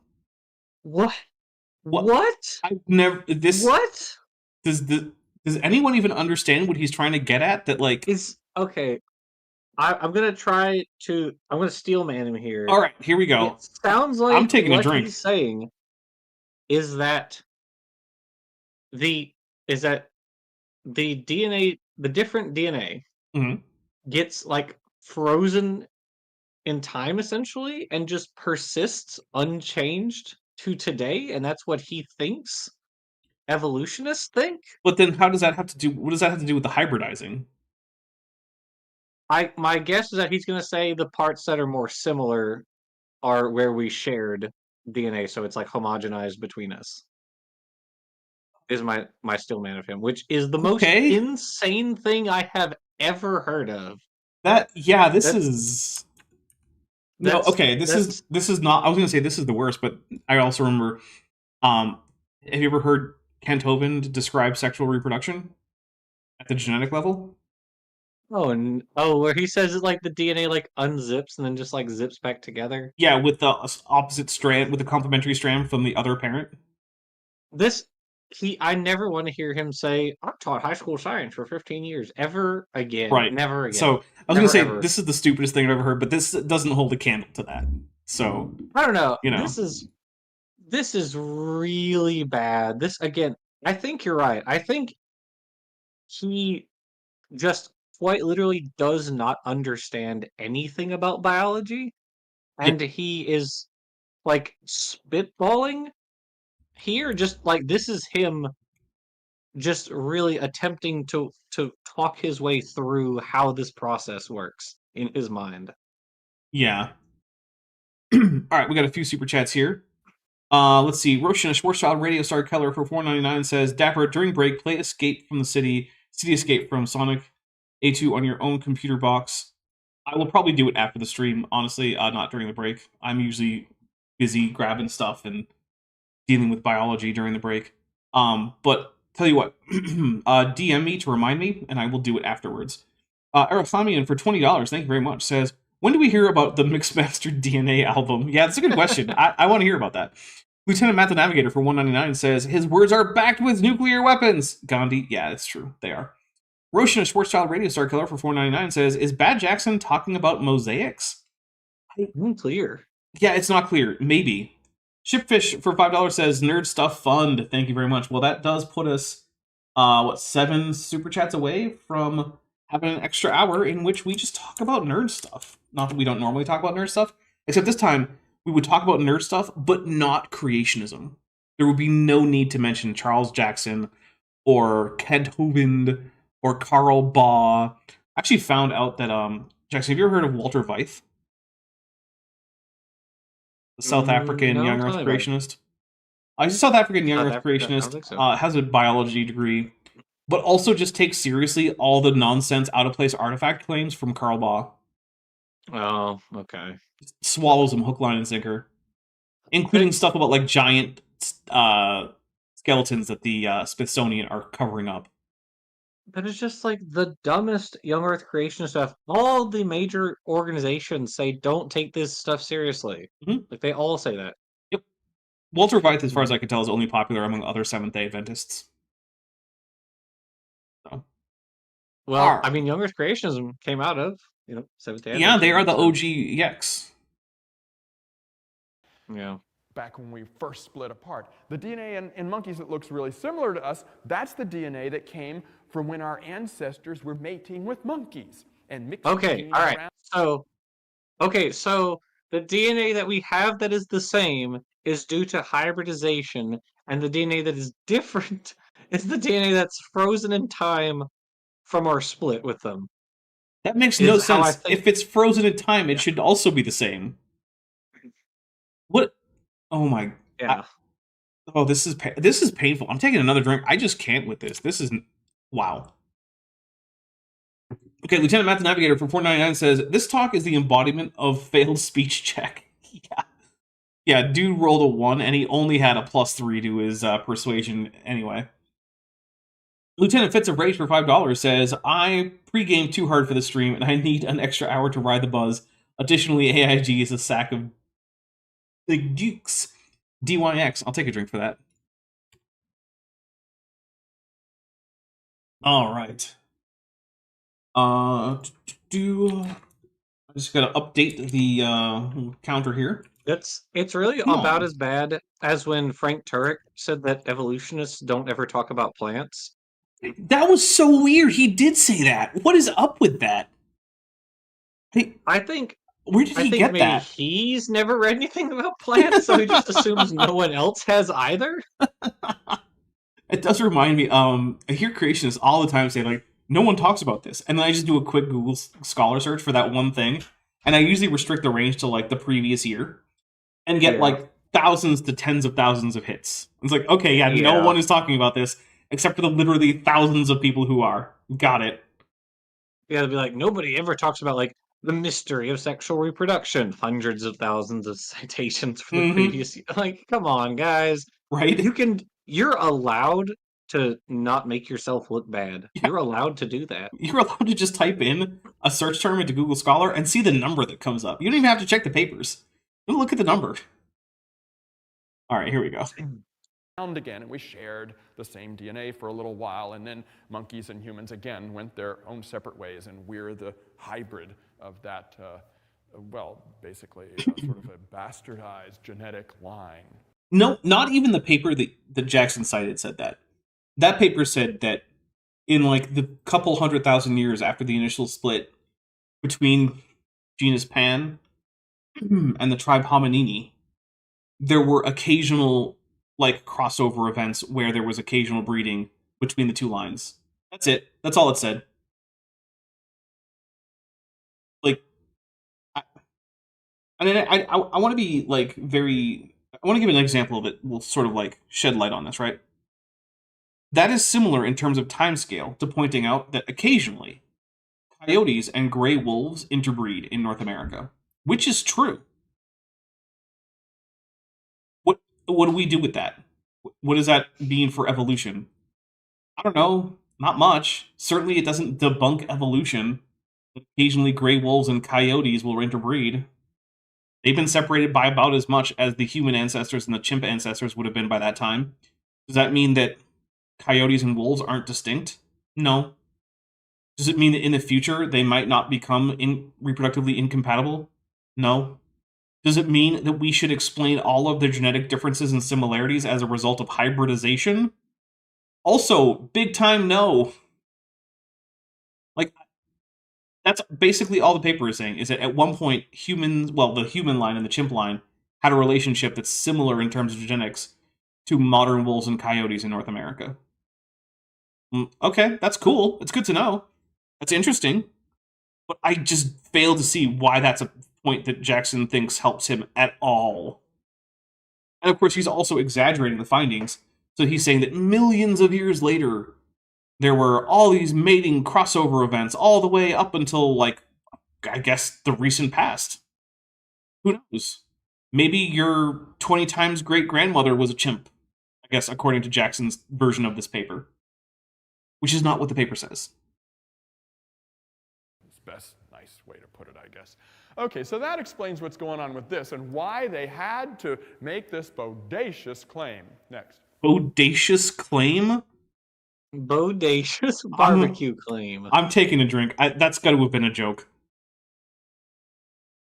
I don't even know what it would mean to make a bodacious claim. What year is this? Is it 1989 or something? Look at what Dr. Jeffrey Schwartz says in Biological Theory magazine, it's a journal, just this year, in an article called Do Molecular Clocks Run at All? He's commenting on this very thing I've been discussing with you. Look at what he says. Are you sure? I feel like, haven't you read this paper? I feel like one of the science friends has read this. The struck me this model of concentration of a challenge.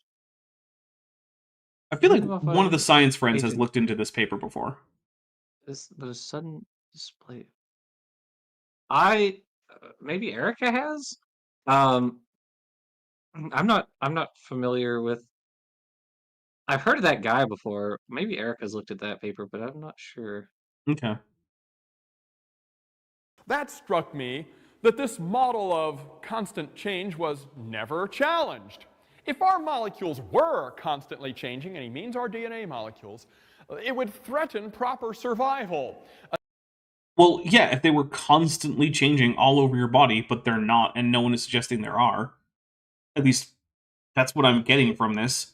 I'm not even sure what is Joshua Geese for $5 says, strange things are afoot at the Circle K.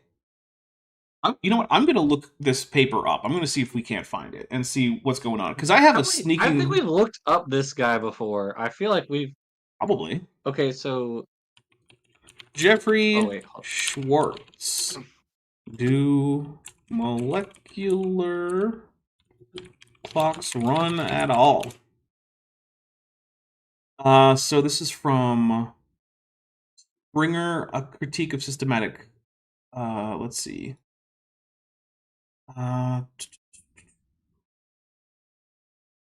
This is, so Jeffrey Clark, published April 2015. Wait, no, this is supposed to be 2007. All right, so this is not. How can...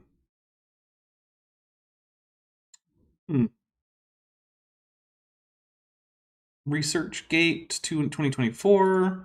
Let's search 2007.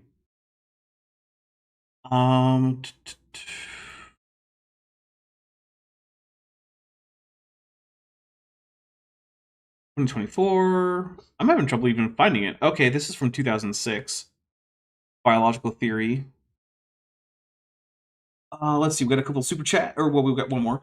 Roshan, a Schwarzschild Radio Star Color for $4.99 says, Bodacious Space Pirates is an anime from 2012. Could it be that? Probably not. However, I don't think it's that. I feel like Charles Jackson is not a big anime guy.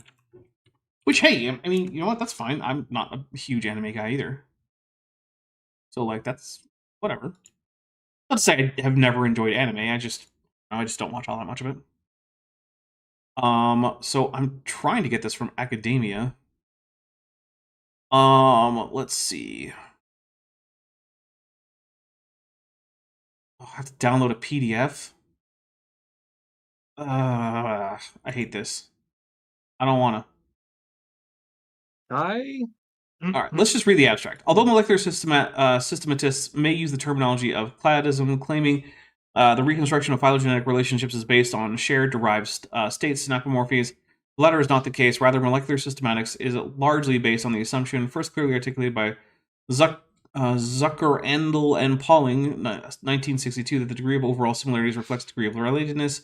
This assumption drives the interpreting molecular similarity or dissimilarity between taxa in the context of a Darwinian model of continual and gradual change.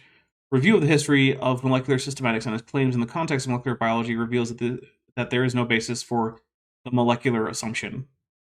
Am I wrong in thinking that the molecular assumption is that things that are more genetically similar are more closely related? Yeah, that is what it seems to be saying. Yeah. Okay. I'm just gonna have to say, look, if it's good enough for paternity tests, I would need a really good reason as to why I should stop that at some point in the past. Yeah, I'm not. This paper isn't especially well cited. And it seems like the other papers that cite it are not necessarily affirming that its conclusion that there is no basis for uh for molecular similarity and like actual relatedness. So Yeah, this sounds heavily like some guy wrote a paper once and then no one really cared, and the people who did care only cared to show how wrong it is. yeah, okay, that is. But I'm also not going to sit here I and haven't like. read this paper. All right, What? What'd you say? I might. I've never read this I might read it later, paper, but but I'm it not going to seems sit that here and read it right now. yeah. Mixie for $5 says Dapper did more research in this stream than Bad Jackson has in his life. I mean, that might actually be true. We actually did at least check to see where the paper is. And then I found out that I was reading one from apparently like 2 decades later for some reason, because apparently this guy has published the same idea more than once and has yet to gain any traction. It's sort of like when creationists cite Alan Fiducia. Like, yeah, that's true. You did find a scientist who agrees with some of the things you say. He doesn't agree with you, and no one else agrees with him. But like, congrats, right. You got a guy who says about a quarter of the things you would like him to say. A genetically modified organism is not the product of gradual molecular change, but a sudden display. You see, he's creating a new theory.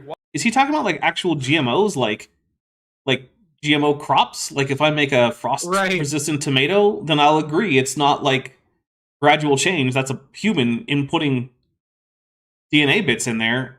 So what does he mean by genetically modified organism? This is such a weird quote. Watch. A sudden display of genetic mutation which may have occurred myriad years prior. What Dr. Schwartz is suggesting is that mutations gather up in family lines and don't show. We're just carriers of them until all of a sudden in one generation all these traits come out. Even if that's what he is saying, that would still mean that a molecular clock would be running, because we're not talking about the phenotype. We're talking about changes to the genotype, and it doesn't matter if they show up in the phenotype, because we're not looking at that. That's why it's a molecular clock, not a like gross anatomy clock. And the reason that we don't bother with gross anatomy clocks is because we know that there's really no consistent rate at which gross morphological changes occur in any given lineage over time, and especially not between lineages. Whereas we do know that mutations accumulate at measurable rates, which is why we use molecular clocks. This, look, I'm going to give the author here the benefit of the doubt and say that what he actually said made a whole lot more than what Charles Jackson is reporting. Because we all know that, Charles Jackson has numerous times incorrectly reported what a paper said. So I'm going to just assume that this is Charles Jackson getting this wrong here, and that what the guy said made a whole lot more sense than that, even if it's not right. Nicholas Brody for $5 with their third super chat on the channel says, I was excited to catch a live stream, and then I heard Bad Jackson speak. Womp womp. Yeah, sorry about that. But hey, if we get the super chat goal, which I think at this point we might, we're only one super chat away, then you get an extra hour of Dapper streaming without having to worry about silly Charles Jackson talking. If I'm reading this correctly, it kind of seems like his argument is that he's kind of identifying things that are like actual what we might say, like actual not, I don't even want to say problems. It's just things that you have to be aware of, Yeah. like when doing a phylogeny. And he's saying, therefore, it undermines the whole field.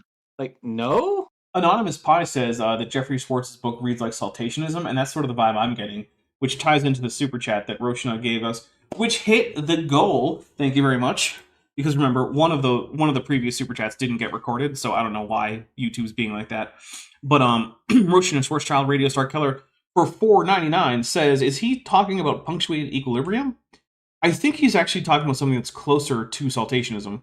And I think if Charles Jackson is at all accurate about this, then I guess the idea is that numerous mutations build up with no phenotypic difference until they reach some kind of tipping point, at which point there's a large phenotypic difference. But we know that that's just not how it works, right? If a mutation is going to have a phenotypic effect, then it's going to have that phenotypic effect, period. At least if it's expressed, right? It might be like a recessive trait or something, and the other allele takes over. But like, okay, he also has some really weird, like, personal pet theory hangups. I gotta read this part to you because it's I was like skimming it, and I'm like, hold on, what? Okay, listen to this.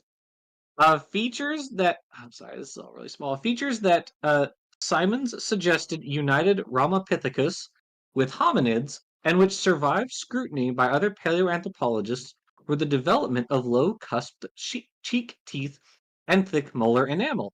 Since Civipithecus and other fossil hominoids could be similarly described, they were grouped with Ramapithecus, and it was from some member of this group that the ancestry of proper hominids was sought. Among living apes, only orangutans had thick molar enamel. But since the preferred theory of hominoid relationships was that humans were related to a great ape group, various scenarios were proposed to explain how orangutans evolved thick molar enamel in parallel with a ramapithecid hominid clade.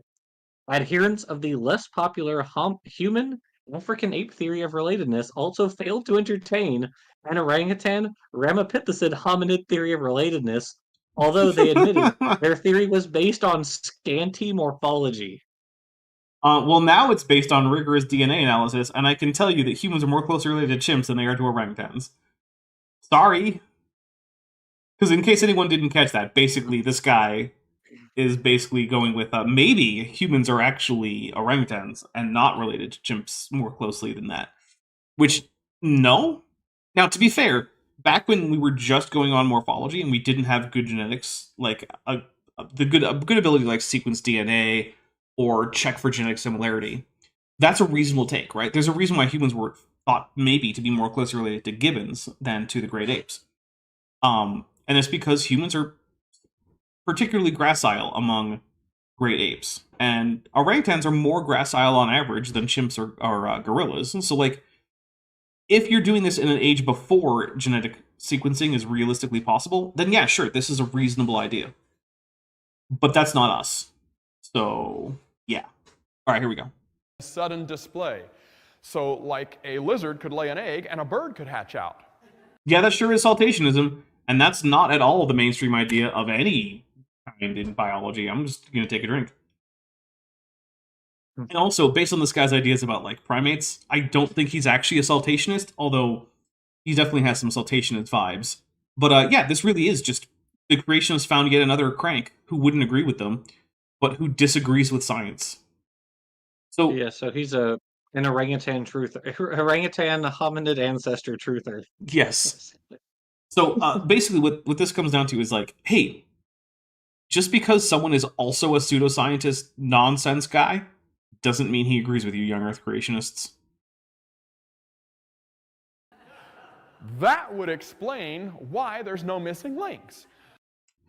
I mean, you know, except for all the missing links that are all over the fossil record that are currently on screen. So, yeah, except for those guys. Sure, no missing links. Don't even worry about it, everybody. There are no missing links. We definitely don't have missing links that can take us all the way from barely even being vertebrate worms to humans with smooth morphological changes that most creationists would consider to be within a kind. Definitely not a thing we have. You know, except for all the fossils that we have that. In fact, actually, in one of my videos, I don't think it's released yet, but I actually have a slideshow. It goes all the way from like Picaya to Homo sapiens with like dozens of intermediate forms between those two. You know what's cool, Dapper? A paper came out late last year that actually extends that back even further. The paper was a reanalysis of Picaya and argued that the Vetulicolians are actually a paraphyletic assemblage of stem chordates.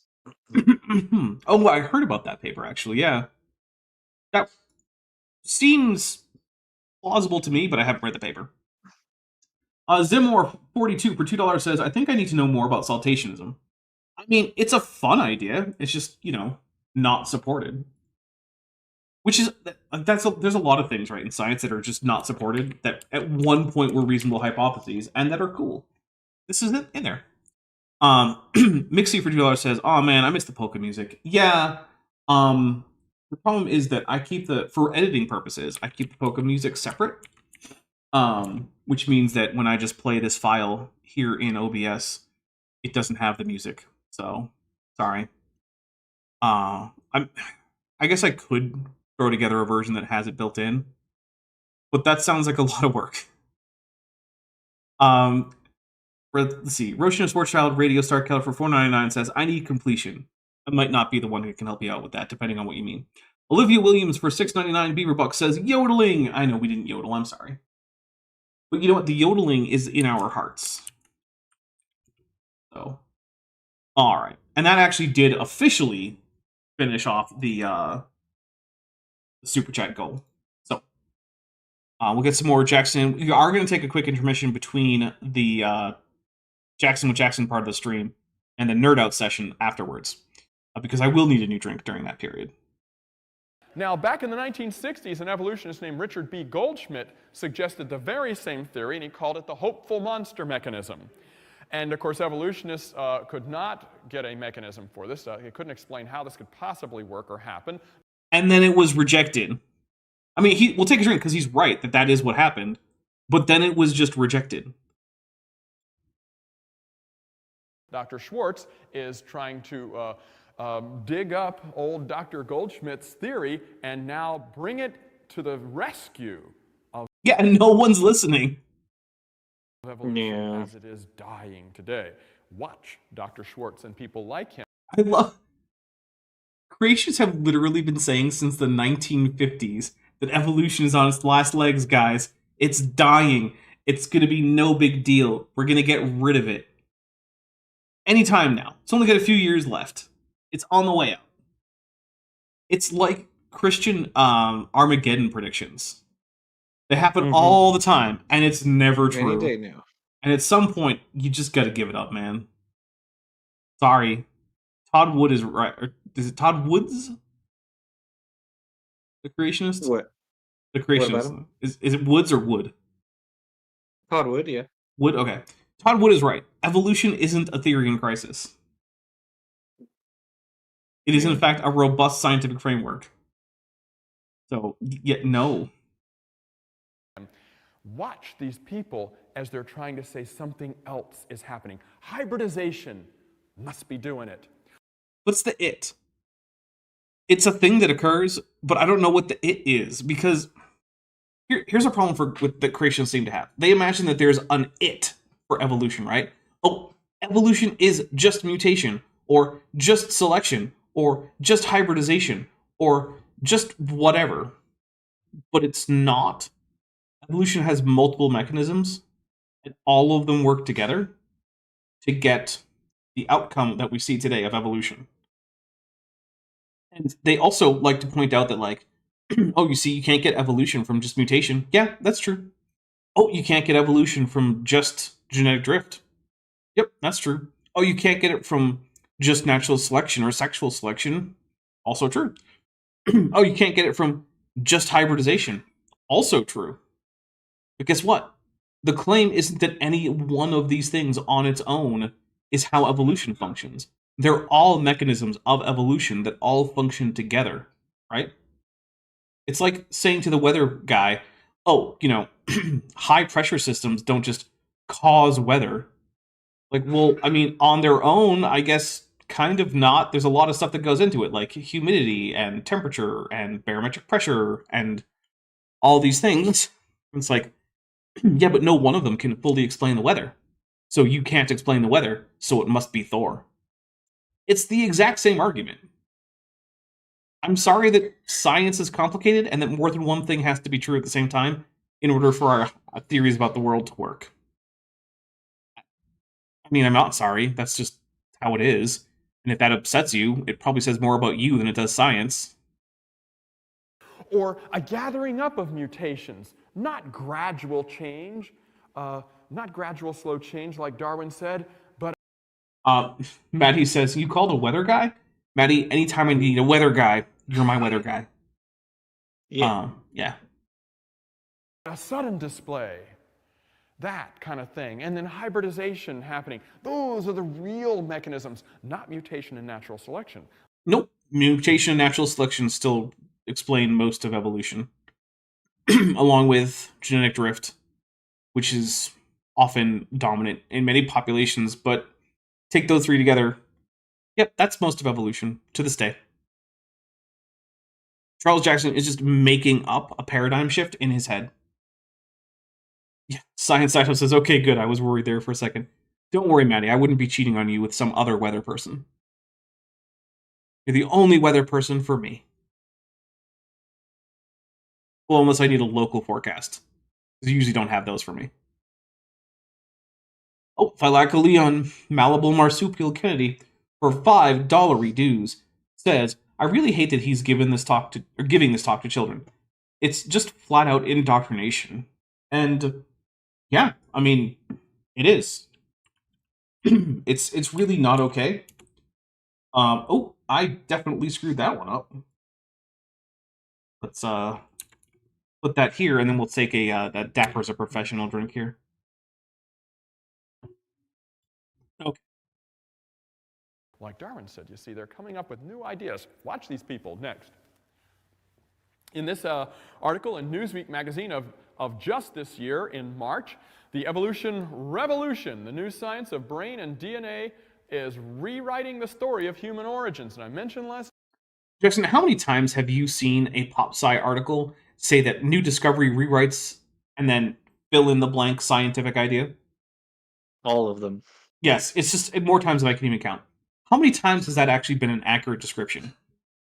Not once. Yeah, I can't think of a single time that was an accurate description. Because here's the thing. You know what Newsweek isn't? Is it a scientific publication? Exactly. It is not a peer-reviewed scientific publication. What it is a publication that sometimes does pop science journalism and that wants to sell copies or subscriptions. And so, what do you think their priority is? Sober, accurate reporting? Or good enough that they won't get sued reporting that's clickbaity? Yeah, it's the second Probably one. the latter. Yeah, it's the latter. What everyone has to remember watching this, and what of course Charles Jackson does not, is that if you're in a field and the entire field gets overturned by some discovery, your field was not very robust. No, it was not. You did not have like a lot of very solid conclusions, if any at all. Yeah, That's correct. why, like, I remember when Gregopithecus, the information on that one first came out, and they were like, this is a human ancestor, but in Greece. Yeah, I remember And that too. And I was like, the early report of it was like, this is a hominid, or was it instead of like a hominoid or a stem hominid or something like that. And I was like, that seems wrong. That seems very wrong given the data that we currently have. And it yeah. turns out it was wrong. Mm-hmm. The later analyses were like, no, this is, I think it's either a stem hominid or a hominoid or something like that. But like the later data was like, no, it's actually much more distantly related to us than was initially thought based on the initial remains. Yeah, I thought it was And at least in Crown Hominoidea, but I wasn't sure if it was like stem hominid. You're probably right. But like that sort of thing, like if that's happening where your conclusions are just like where this is actually happening, you actually have a major revolution in the field, you have a lot more work to do. And that which is why it pretty much never happens in evolution. You might have some discoveries that are like solving like controversies that exist in the field for a long time, but not really stuff that's like, oh my god, this changes everything. That never happens. Yeah. All right, we have a couple super chats. Olivia Williams for $6.99 Beaverbucks says it's never a drag queen doing the indoctrination. I'll say I guess it's not like theoretically impossible that a drag queen could be indoctrinating kids via a presentation to them, but I've never seen it happen or heard of it happening. So yeah, I would be willing to let it happen to me. Well, as an experiment. As an experiment. Maybe you and Camilla can go and hang out with some drag queens. Go have fun. Yeah. There's a place nearby us that has some fun drag queens. There you go. Just don't do it on the day that we need to do Jackson with Jackson. Okay, fair and balanced. All right. Russian Schwarzschild Radio Star Keller for $1.99 says weak nuclear force experiment rewrites QFT. Yeah. Not likely to happen. Might refine it, might add a little bit to it, might overturn a hypothesis, but rewrite all of quantum field theory? Yeah, probably not. There was a paper that came out. What's really funny is I wrote a script a while back. I think it was the Ragworm's Tale, I think, where I said or where we predicted that like the fossil like Vetulicolians might be stem deuterostomes, or sorry, might be stem protostomes, and then the reanalysis of Pikaia is like they're actually stem deuterostomes. So it's like actually we're pretty close with that one. Yeah. Or there was a paper last year that was really big that came out about like some trilobite soft tissue was able to be was determined like how the soft tissue sat like on the mouth basically, and that wasn't known until just recently, and like that was cool. That's really neat that we have that now. It gives us a better picture of like what the mouth of trilobites look like. Which is really cool. Did not rewrite trilobite evolution. No, it didn't. No. The thing is, most of the conclusions that we have come to in evolutionary biology are the result of hundreds or thousands of data points and are very unlikely to be overturned in a study. If they've got to rewrite their story every time. They don't. That's just Newsweek, Charles. I'm taking a drink. Goodness. Do you think Charles actually thinks that there's one weird trick doctors don't want you to know about? It seems like he's the guy who would fall for that. What? He really is like every time he opens an article, he's like, really? Oh my goodness. If I just put a wrap around my belly full of herbs and sour cream, I can lose fat? Who would have thought? Yeah, I feel like that's Charles Jackson. He's like rubbing strawberries on his elbows or something. Yeah, that's absolutely what. The internet said that this will get rid of the scaly patch of dry skin on my elbow. Okay, Charles, have fun. I can't not just imagine him as like a boomer like falling for like a Nigerian prince needs your bank information. Look, he's a prince. His father ran the country. I think he's trustworthy. There, Jackson. Correct. Yeah. Oh my god. That would. Oh my god. I can't not now. Why would a prince lie to me? All right, I'm gonna hit play. There's a new discovery of fact. That ought to tell you something about their story. But let's look at another aspect of what we looked at last night. Again, in this admission by... We didn't see the thing he did last night, so I have no idea what he's referencing. Mercifully. Right. The major literature here. I'm going to zoom in on this part right here, again like we did last night, but I want to emphasize the DNA clock thing next. Okay. And it's going to be this... Hey, editor, zoom in. This is too small. You were filming this on VHS, man. Come on. Computer, enhance. Zoom in, enhance.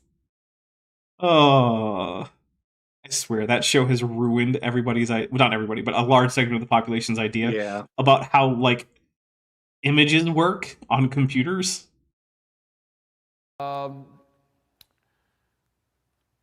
right, there, the last creature ancestral to humans as well as chimps, our closest living cousins live, standing at a fork in the family tree as momentous as it is contentious.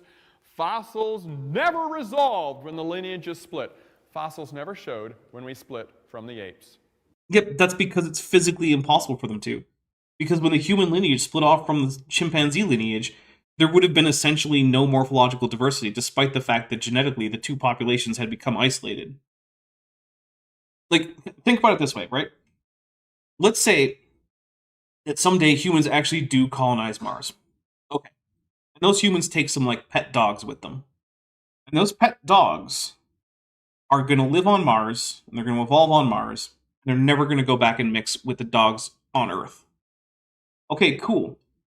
But let's say you take a skeleton of the first dog on Mars and its brother who didn't go to Mars. Or not even his brother, just another dog of the same basic size and shape as that dog. Will just the skeletons tell you on their own when the split actually happened? Because we know when it happened in this scenario, right? It's when those dogs went to Mars with the humans. But can we tell that from the skeletons? No. Because what's the morphological difference between the Mars dogs and the Earth dogs? Basically nothing. At first. The genetic split is going to predate any significant morphological difference. So of course the fossils can't resolve the exact timing of a split. Because you'll just be looking at identical, roughly, fossils the whole way through. So when did that split happen? I don't know.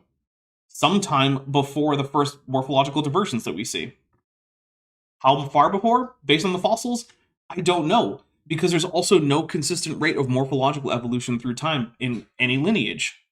So maybe both lineages stayed morphologically similar for a very long time before they then went off to evolve morphological differences. It's possible.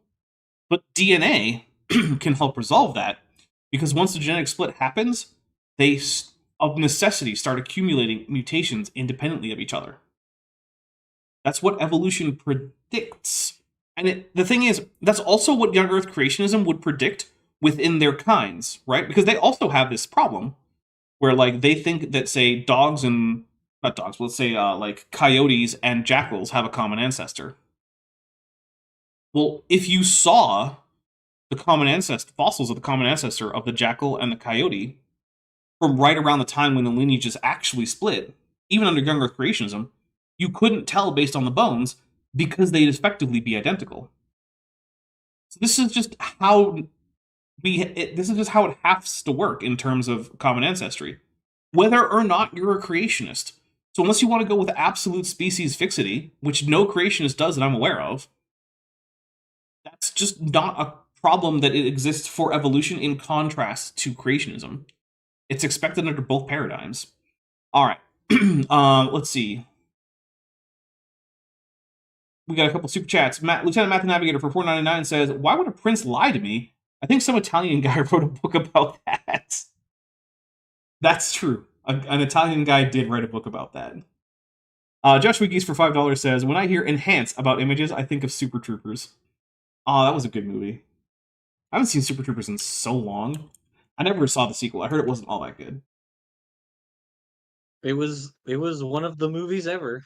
Yeah, that's basically what I heard. I know some people who donated to the Kickstarter for it, and they got some like no longer produced Super Troopers merch. That's cool. It wasn't bad. It was kind of funny. It just they're goofy movies, you know. Yeah, but it does make me want a liter of cola. They finally admit it. Right There's no now? missing link. Oh, yeah. Fossils never showed.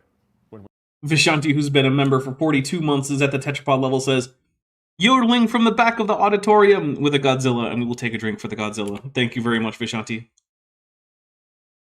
42 months, that's pretty high up there. Not too many people have been members for that long. There's a few, though. We evolved from the monkeys. But DNA might! Okay, so now they've got a new hero. The DNA studies, all based on the assumptions I just explained to you. Also, I want to point out that he thinks that the fact that we can't pinpoint a diversion time from fossils is the same thing as saying there are no transitional fossils. But one of the things I want you to realize is that my explanation as to why that is assumes that we will find transitional fossils. And it doesn't actually matter whether or not we find them. We still can't pinpoint an exact divergence time just from morphology, because that's not how it works. Human DNA and chimp DNA differ by no more than 1.2%. In alignable coding regions, depending on exactly how you count. Which I told you is logical, even if evolution isn't real. Except it's not there, Charles, because your logic there didn't actually follow through when you took a look at it. Which it isn't. And DNA changes at a fairly regular rate. There's the assumption. DNA changes at a fairly regular rate. Nobody knows that. I mean, it's measurable, is the thing. Like, we can measure the rate of mutation accumulation in a lineage in historical time. We can do it with humans. It's been done many times. Yep, it's been done with humans as well as many other organisms. In fact, in the Lenski long-term E. coli experiment, it's done daily. So, yeah. Nobody knows. And it also causes some problems. Haldane's dilemma. They estimated it would take 1,667. They figured mutations to change chimps into humans. Now they figured that out in the 1930s, and J.S. Haldane came up with this and said, well, guys, that would be, we haven't had enough time for 1,667 mutations to occur. Jackson, do you want to get into Haldane's dilemma? I mean, one, that's not even the number of differences that there are between us. But like, I think he's gonna try to go for some, or he is gonna try to go for some like Sanford argument here, which is just wrong from a variety of different methods.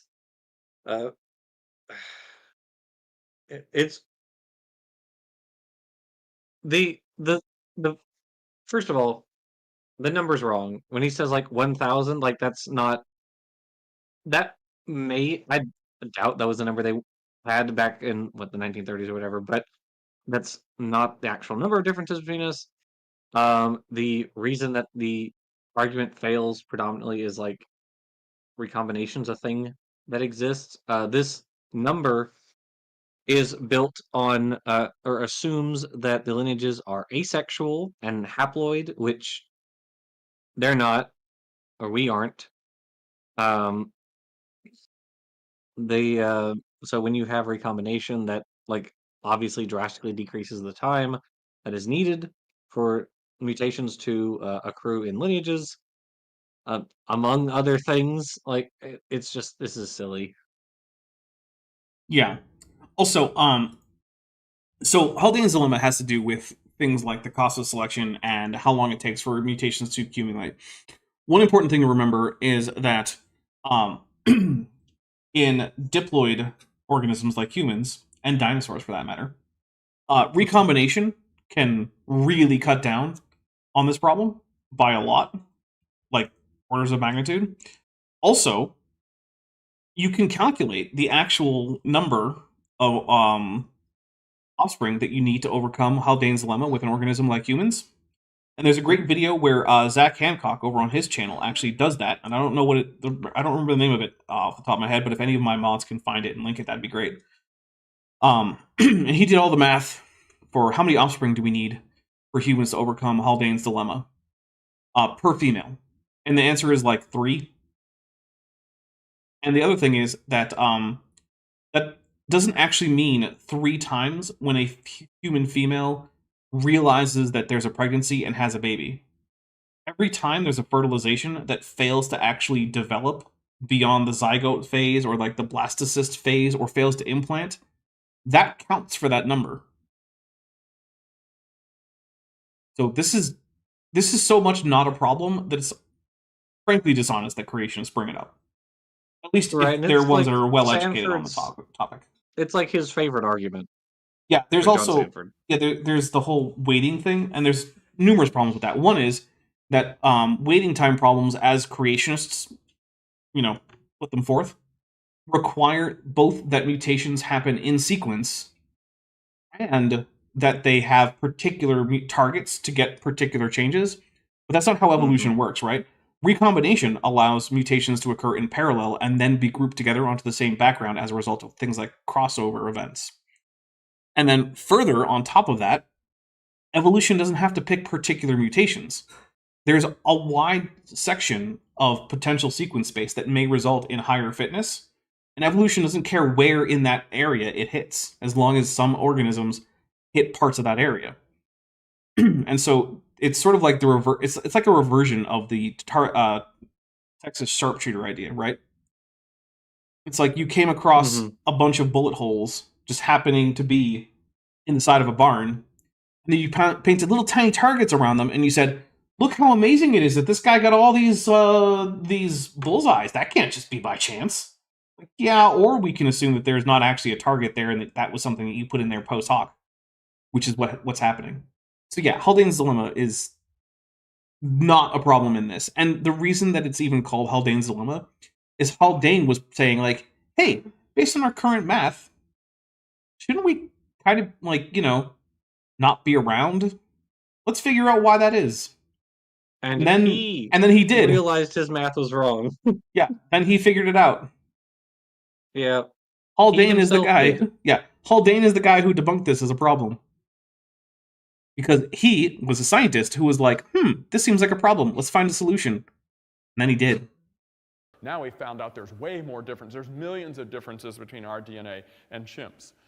All right. Okay, there you go. Sure. But hey, that is where we're going to start calling it for this part of the stream. Jackson, do you want to tell anyone anything about what's coming up on your channel? Sure. We are getting rather close to the end of the Ancestor's Tale. There's only, I think, 10 episodes remaining. Excellent. So the jellyfish's tale is the next one. We have finally left the Bilaterians after like 49 or so episodes, I think. 48, 49 episodes, whatever it was. So we gave a lot of coverage to the Bilaterians, which if we were being, proportional, they wouldn't have gotten as much, but it's going backwards in time. Yeah. So you meet a lot of Bilaterian ancestors before you get to anybody else. And also, like, evolution's really weird in kind of a fractal sort of way, where it's like you have a lot of really close ancestors, or sorry, you have a lot of close, like, branching off with other relatives. And then, like, as you get farther out, like, the next branch becomes, like, a lot further back in time, sorry. And then there's, like, a lot of members of that group, and that just kind of keeps happening. And so it's really kind of this weird pattern of relatedness. So Jellyfish next, and then there's only a few more episodes till we end with that. And then our next series, where we go through a book, will be Inconvenient Facts Al Gore Doesn't Want You to Know, which is we're going to be debunking this like climate change denier book, which will be fun. Nice. So, and then RJ and I are working on Rocks for Their Volume 2. Nice. So that's coming along. So there's only like, I think 3 chapters of that remaining. RJ's working on 1, and then I've got the other 2. And then we'll be done with that. So we will have co-authored both of the most comprehensive creationism refuting books in existence. Nice. So yeah. Awesome. All right. Well, I'm going to let you get out of here. We're going to switch over to the intermission real quick, and then I will be back for just some nerd stuff. So hang out, stay in chat if you're interested in the nerd stuff, extra hour. And if you're not, then I guess I'll talk to you later. So bye, Jackson. Bye, everybody. Next time on Star Trek Lexington. Captain's Log, Stardate 7225.8. Miss Stoker's wild tales may not be so wild after all. Our recent missions under her orders have allowed us to see things that defy traditional scientific explanation. What are we doing if we're not on a scientific mission after all? Admiral Thierry has directed us to refrain from keeping specific notes on our missions and progress, instead reporting our findings to him directly and keeping no local records. I have to say that I am challenged, intrigued, and even a little bit scared. Space is huge, and we don't know who or what is out there, or what that unknown could do to those we love. There are a lot of factors to consider there. We're currently in orbit of a seemingly barren and unnamed moon in an uncharted system not too far from the Bacchus system at the direction of Miss Stoker. She insists that there are answers there. The moon is lifeless, but perhaps not dead. And while storms will make exploration dangerous, nothing can prepare the crew of the Lexington for what is going on in orbit. The crew will have to deal with a madwoman, a conspiracy, and ancient technology that will defend itself with lethal efficiency. What is the fate of the Lexington and her crew? Find out on the series finale of Star Trek Lexington, only on the Top Hats Off channel.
Okay, I am back. So, this is the Nerd Hour. Basically, I'm here to talk about nerdy stuff. So, if you have questions about nerd stuff, feel free to ask those. Super chatted questions or comments will, of course, go to the top. But right now, I guess I'll just talk about what kind of nerdy stuff I'm working on. So, over on Top Hats Off, which is my second channel, I am doing some nerdy TTRPG stuff, which now you might say, well, TTRPG stuff is already nerdy. True, but I'm working on the next Star Trek Adventure series, and I'm also thinking about like a mini-series of Wrath and Glory, which is a Warhammer 40k TTRPG. And so I've been reading some of the books for that. I think I have 2, maybe 3 of the books. I have a bunch more that are on my wish list.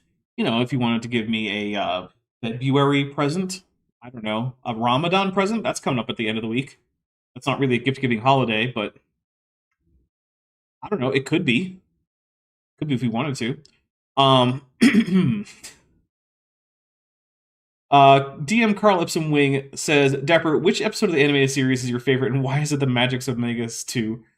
So the Magics of Megas 2 is... It's not my favorite episode. I actually prefer the episode where they encounter, like, the weird, like, plant dish-looking, like, insectoid monsters and their giant hive ship. And I like that primarily because I think it's really cool designs and whatnot. I also appreciate the slaver weapon because, hey, it brought Kzinti into Star Trek officially. That's always fun, because they were originally Larry Niven known space species that basically Gene Roddenberry was just like, hey Larry, can I use the Kazinti? And he was like, yeah, sure. And now they're in Star Trek. The Magic of Megas 2 is a fun one, but also you gotta watch out. There's some iffy implications about a lot of the stuff that happens in the animated series. In that case, it's the idea that the people who were executed in witch trials were in fact actually people with unexplainable powers, which means that the witch hunters were kind of right. And I don't think that's a message that we should be, I don't know, sending out into the world, because they were not right.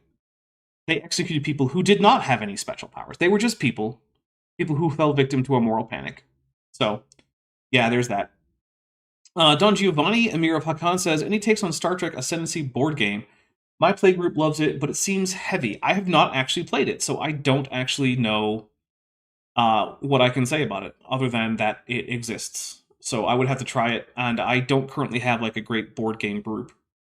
So, let's see. Mixie says, best Ramadan gift is no homework, major deadlines, or doctor's appointments. Yeah, that does sound like a pretty good Ramadan gift. I wouldn't want to do any of those things while I'm fasting. And I also wouldn't at least want to do doctor's appointments after sunset. Let's see. DM Carl Ipsum Wing says, Star Trek has ancient aliens in so many episodes. Yeah, that's another thing about Star Trek that I'm not a huge fan of, is the degree to which they're like, oh yeah, maybe ancient aliens. Like, the Greek gods were aliens. Quetzalcoatl was an alien. Alien seeded life on Earth. And it's like, it's not always dealt with badly, but in some cases it really is. Like the whole Chakotay thing, where like, okay, you made up like a South American native tribe for your TV show. And then not only that, but you also made up crazy, like, prehistoric alien contact with this tribe, and that's what makes this tribe special. You had an opportunity to just use a Native American culture, hire like a consultant from that culture, and do an exploration into a culture that we normally wouldn't get to see represented on Star Trek or on TV at all. But instead, it's a weird alien Indian mashup, and I'm not a big fan. Roshna Schwarzschild Radio Star Keller for $1.99 says, have you read numerous Star Trek novels, books? I have, but it's been a very long time since I actually read one of the novels. I read a fair few of them in like high school and in the next few years after that. But then I joined the Navy, and I've told the story before, but what ended up happening is we started passing around in the berthing during underways Warhammer 40k books. And so that is what got me into the Warhammer 40k franchise. And I did later play the game for a while. I haven't played it in years. It's too expensive and the rules keep changing too much, so I just haven't bothered to keep up. But for a while I had a fair few armies, actually. So basically I stopped not too long after high school actively reading a lot of Star Trek novels. Although I will say I do really appreciate that a lot of the new Star Trek stuff has been incorporating aspects of the novels, like Star Trek Lower Decks basically made a lot of stuff about the USS Titan under Captain Riker, like officially alpha canon, and I really do appreciate that. I also, like, there's also been a lot of times where, like, Star Trek Picard, especially Season 3, adopted designs from Star Trek Online. I appreciate that. So, DM Wing forgot that Chakotay was tied to ancient aliens. Yeah, I wish I could forget, but I can't. I'm cursed with that knowledge. DM Wing says, I think Q Squared revisits Trelane as Q's nephew. There's been a few things I think that have hinted at Trelane being a Q. I think there was also something where, like, the quote-unquote god at the center of the galaxy that is encountered in Star Trek V was also like a banished Q or something. And that Trelane was like a misbehaving young Q or something crazy like that. Which does seem to contradict the idea that Qs didn't reproduce until that Voyager plotline where there was a civil war in the Q continuum that Janeway helped fix. But I do like the idea that Trelane is a Q. I do think it contradicts somewhat with the portrayal of him in the episode, because in the actual episode, The Squire of Gothos, I don't know. Trelane seems to have mechanical devices that produce all the seemingly magical powers that he has, which is not what we see with the Q in like Next Generation or Deep Space Nine in that one episode, or in Voyager, which had a fair few Q episodes. So while I do like the idea that Trelane is a Q, it doesn't really line up with the actual episode, The Squire of Gothos, as far as I can tell.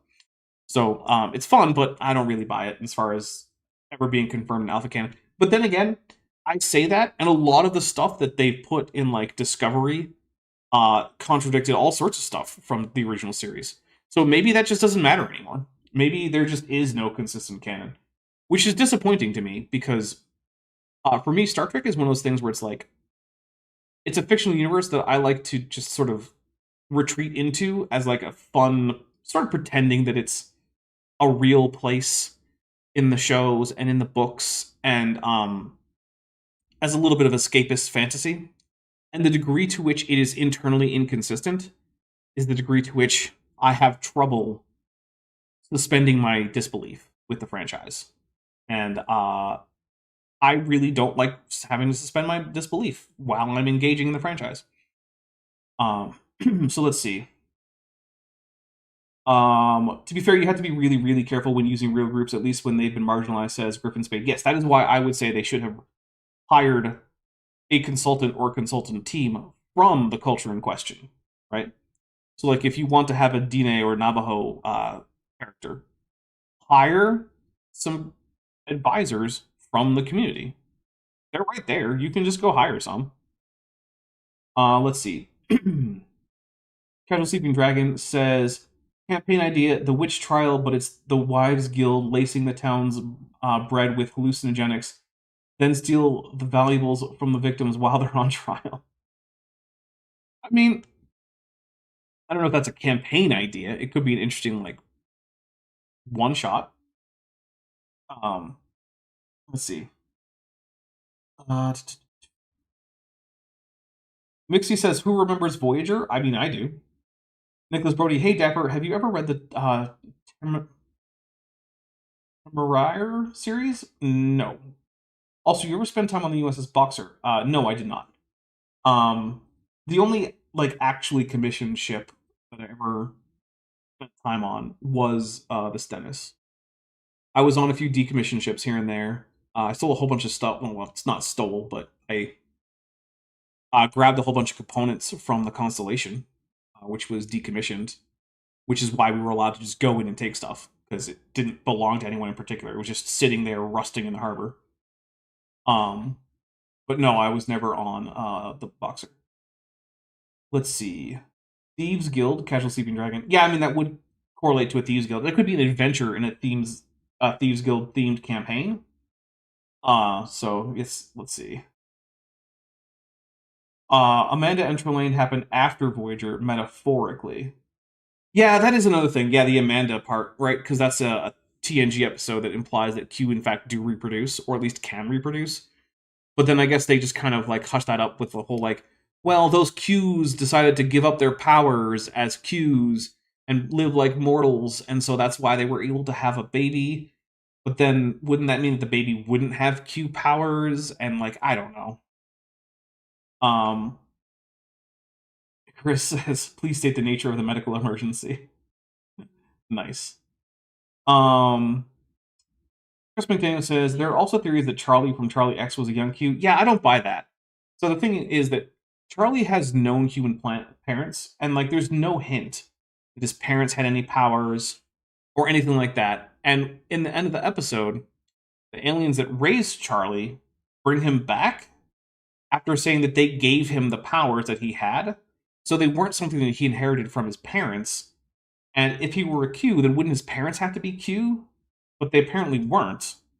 And maybe you could argue that the aliens that took him back themselves were Q, although they don't seem to have been completely omnipotent. But then again, it's not like Charlie X had, like, really good portrayed boundaries for Charlie's powers. So, I mean, maybe we could say that he was, like, adopted into the Q and somehow they granted him Q-like powers. Maybe that could work.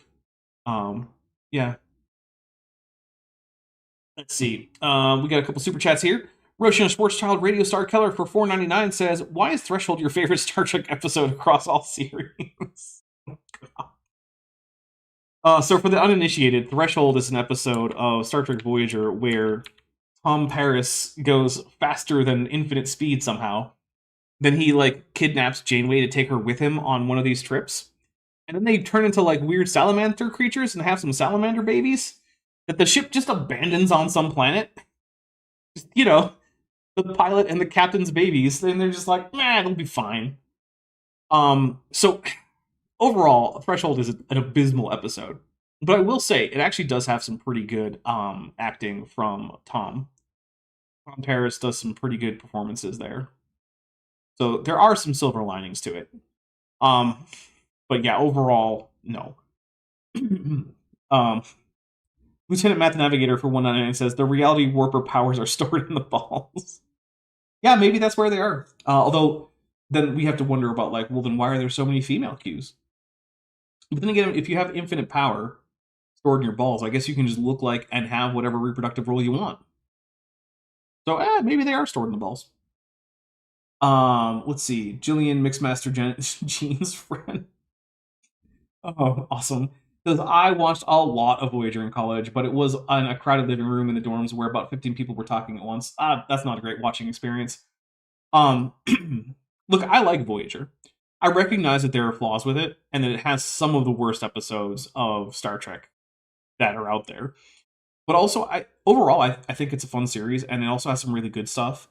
I really liked one of a standout Voyager episode for me was when there's the Maquis superweapon that went off course during the war against the Cardassians that B'Elanna Torres designed. And yeah, sure, it's a huge plot contrivance, right? That missile happens to go off course and then re-emerge near where B'Elanna is. But I just really like the interaction between her and the weapon's AI and trying to fix it, and her having to deal with the fact that a mistake she made, basically, might now be causing a genocide if she doesn't fix it, and dealing with the complexities of what are we and aren't we supposed to do during a war for our survival, and does it make it okay that we were in such a war when we do things that would otherwise be considered atrocities? And I think that's where Star Trek is usually at its best, right? When it has an actual question about ethical dilemmas and really just kind of the human condition, right? So, yeah. Let's see. Where's another question here? You need a scenario where Q notices Janeway's bad parenting and drops her kids off with her. You know what? That would actually be pretty funny. If Q just corrals Janeway in Paris and is like, hey, you left these kids on some planet in the Delta Quadrant. They're yours. Now they're wreaking havoc on the local ecosystem or something. Fix it. That would actually be a lot of fun. But I think for the most part, most people want to just forget that Threshold ever existed. Although they did actually have a Threshold reference in the Lower Decks episode that took place primarily on the Voyager. Because the crew of the Cerritos is getting the Voyager ready to be sent to the Fleet Museum. And there's some animatronic versions of the salamander creatures from Threshold, which doesn't make a whole lot of sense, but it was fun anyway. So let's see. DM Wing says, it has a great moment where Captain Janeway tells the Doctor to wake a sleeping Tom Paris up, and the Doctor just leans close to him and yells, wake up! Yeah, that was fun. What do you need an injection for? Just yell at him. He'll get up. Have you ever read any Discworld? And if not, what would it take to make you do it? So I've read a little bit of Discworld a long while ago. But yeah, it's been a very long time. And I guess what would get me to read more is just feeling like I had time for reading fiction. Because most of a large portion of my time is taken up with either this channel or prepping stuff for Top Hats Off, or experimenting in Blender for future use on this channel or Top Hats Off. And so like when that's not a thing, I usually like to do something where I can mostly turn my brain off. So a lot of that is like I'll watch a horror movie or I'll play a video game or something. And unfortunately, reading fiction has really fallen by the wayside for me. I don't do a whole lot of it anymore, which sucks, right? Because there's a lot of really good books out there. So I can't say in particular what would make me pick back up more Discworld stuff and read more of it. I would probably have to reread what I did read because I don't even remember which parts I read. So, Russian Sports Child Radio Star Keller for $4.99 says, "Would you go back/forward in time and kill Baby Khan?" So you know what? Probably not. So on the one hand, there's the whole question of like, is it really okay to kill someone who you just like for future crimes, right? And I think that's pretty iffy. Not a big fan of the idea that future crime is a thing that you should be punished for. And then on the other hand, I'll be honest, I think I am done being a party to killing. I did more than enough of that when I was in the military. More than ever needed to be done in that situation. And I carry some guilt about that. And so, even though I definitely am not a pacifist, and I do think that there are times when it is appropriate for lethal force to be used, and it is not necessarily an injustice every time, I feel like I don't need to be directly involved with it anymore. Yeah, I think I'm done being part of the reason that someone has died, if I can help it. And maybe that's a cowardly stance, I don't know. Maybe I shouldn't take that stance. But I don't know that I really have it in me anymore. So, that maybe got a little bit deeper than you were thinking it would. Sorry. Let's see. I think I read one of those 1980s or 90s, says Amorph. I don't remember for sure. Oh, I think you're talking about Discworld. Alright. Let's see. Montalban Khan or Crumble Patch Khan? Montalban is the obvious answer there. Look, I don't have anything against Benedict Cumberbatch, but Montalban just had a different kind of presence to him. He didn't have that, like, because he's basically supposed to be like Central Asia 90s Hitler, basically, right? I just feel like Benedict Cumberbatch seems too much like a fancy, posh guy, rather than like the guy who you can believe would like lead multiple genocides and wars of conquest and take over like a third of the populated Earth. Like I just don't see it with Cumberbatch, whereas I do with Montalban, at least as he portrays Khan. So yeah, I'm on Team Montalban when it comes to that one. Let's see. Right-handed Sith says greetings and salutations. Greetings and salutations to you too. Let's see. Katina Packbase says understandable, Dapper. Thank you. I hope it's understandable. Yeah, I've actually been thinking a lot about that lately. That I just don't have that in me anymore. And it's probably mostly a psychological thing. Killing Baby Khan was a Strange New World episode. Roshina Schwarzschild Radio Star Killer says for $1.99. It sure was. It's actually one of the episodes of Strange New Worlds that I'm not a huge fan of. And it's for one big reason. So, like, look, my first real exposure to Star Trek was in the 90s with Star Trek The Next Generation. And they mentioned things like World War III and eugenics wars. And that was also mentioned in the movies that I saw. And I realized basically as soon as I was able to conceptualize this idea, or, you know, like learning about Star Trek, that for my entire life, basically, or no, that's not fair. For the entire time I had been aware of the franchise, it wasn't just set in the future, but it was set in the future of an alternate history, where different things had happened in like the 80s and the 90s. And I was okay with that. That's fine. Whatever. Star Trek does not have to be my future. In fact, I know intellectually it's not going to be the future of this timeline. Like, it's just not. Or presumably any possible timeline. So, okay, cool. Star Trek is the future of a slightly alternate timeline. Great. I'm okay with that. But it seems like, for some reason, the current people in charge of Star Trek really need Star Trek to just be about the future of us, our future. And I don't need that. And so them doing that, coming in and saying, oh, we're just going to change the history of Star Trek, which then changes the history, presumably, of all of the shows that aired before this. Right? Like, what does that mean for, like, the fact that in TOS, they were talking about the eugenics wars in the 90s? If there's a Romulan agent who's pushing the eugenics wars into, like, the 2010s or something.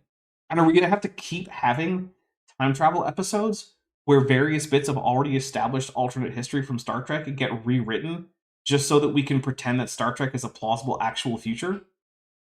I hate that idea, and I really hope they drop that. Now, as far as the actual episode, where, like, you know, the security officer goes back in time, also does alternate future Kirk, and then they, like, fall in love, and they have to figure out who's doing what to the timeline. Like, as far as an actual episode, if I just take it in isolation, fine episode. I just hate that idea that, like, oh no, we can't let Star Trek's accounting of history differ from ours. It's like, it's been differing for decades, dude. That ship has sailed, everyone's okay with it. So, DM says, the rumor was Cumberbatch was cast as Charlie X or another character, and executive battling forced them to pivot to remaking Wrath of Khan after he'd been announced as cast. That actually does make some sense. Man. Executives need to just get out of the decision-making process of, like, the creatives. Has executive meddling ever actually made a movie better? Ever? I can't think of a time. Yeah. Let's see. Doctor Strange versus Khan versus Smaug versus Sherlock. I mean, I think he was a good Strange and Smaug. Sherlock leaves a bit to be desired, and it's not like he was bad as Khan. I just think Montalban was better. Let's see. Alex Markle says they couldn't have gotten someone of Sikh descent for the remake because why? I'll tell you why. Because there are no Sikh actors in the Anglosphere who have name recognition. That's why. Yep. It's not more complicated than that. Let's see. Hard disagree, Depper. I'd never thought of Star Trek as an alternate reality. In IMO, they retconned it subtly in TNG already. Hey, I mean, you don't have to have the same opinion as me on that. I don't know. To me, it was always an alternate history, and I was fine with that. Let's see. There's an episode involving the first moon landing that had it happen in the wrong year.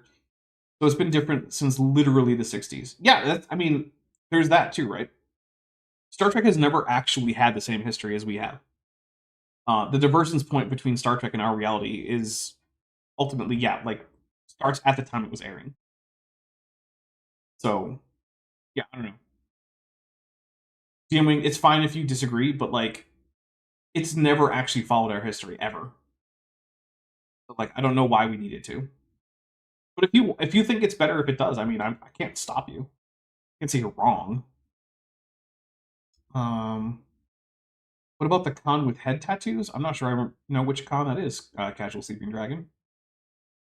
So, yeah. Oh, and so speaking of Star Trek, yeah, the plan right now is to have the finale of Star Trek Lexington this Friday. But if that's something you're looking forward to, do be aware that there are at least a couple reasons it might get delayed. So Craig, FTFE, he is moving, and he's moving, like, across the county, so it's, you know, it's not a short trip. That's because his roof blew off. And then also, as I'm sure most of you know, Chesh, who is our doctor for that show, her dog Puck died not that long ago, and so she is still dealing with that. And I know she plans to do her stream that she already has scheduled for this week, but I also know she's not really engaging with much else beyond that. So I'm not sure if she'll be ready. So there's a fair chance it will happen at the first Friday in March. So just be aware that that might happen. I do plan to still have something for that Friday. I'm not positive what it would be if it's not the finale, but there will be a show. So if you're a big fan of Star Trek TTRPG that I do be aware of that. Yeah, so yeah, you know, Puck was not feeling well that previous night, and Chesh and I were both hoping that maybe he just had a, you know, like a 24-hour stomach bug or something, or maybe it was something he ate.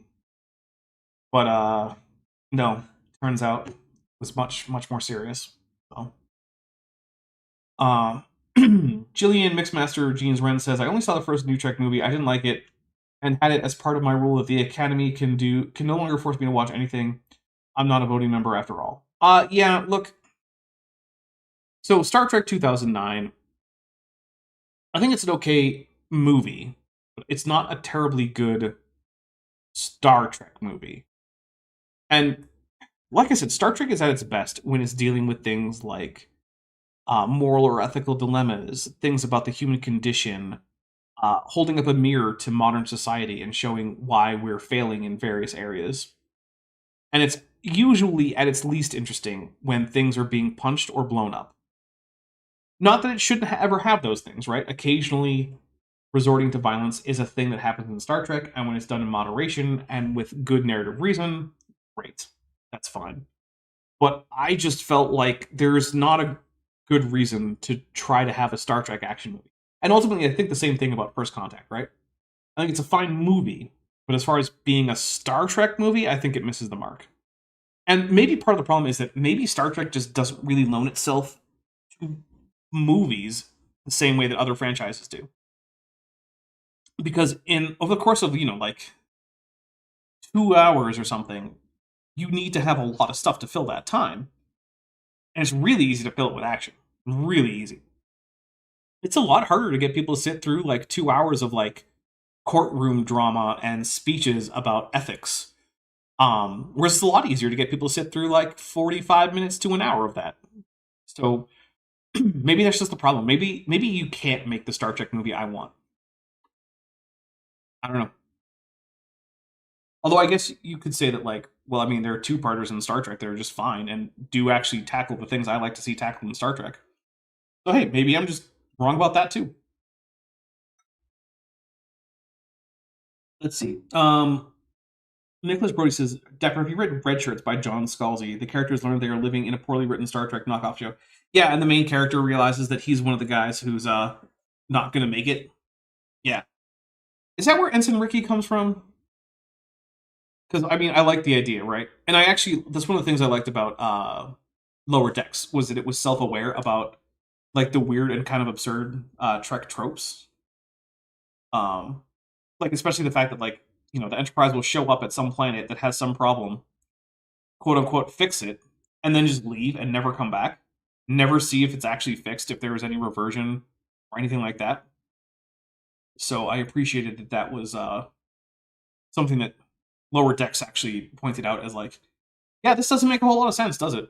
There should probably be some follow-up with these planets. We should probably hear about this. Yeah. Let's see. DM Carl Ipsum Wing, the episode of TOS referenced Apollo 11 aired before it landed on the moon. I'll bet any reference after that were correct because time travel shifts in Star Trek timeline constantly.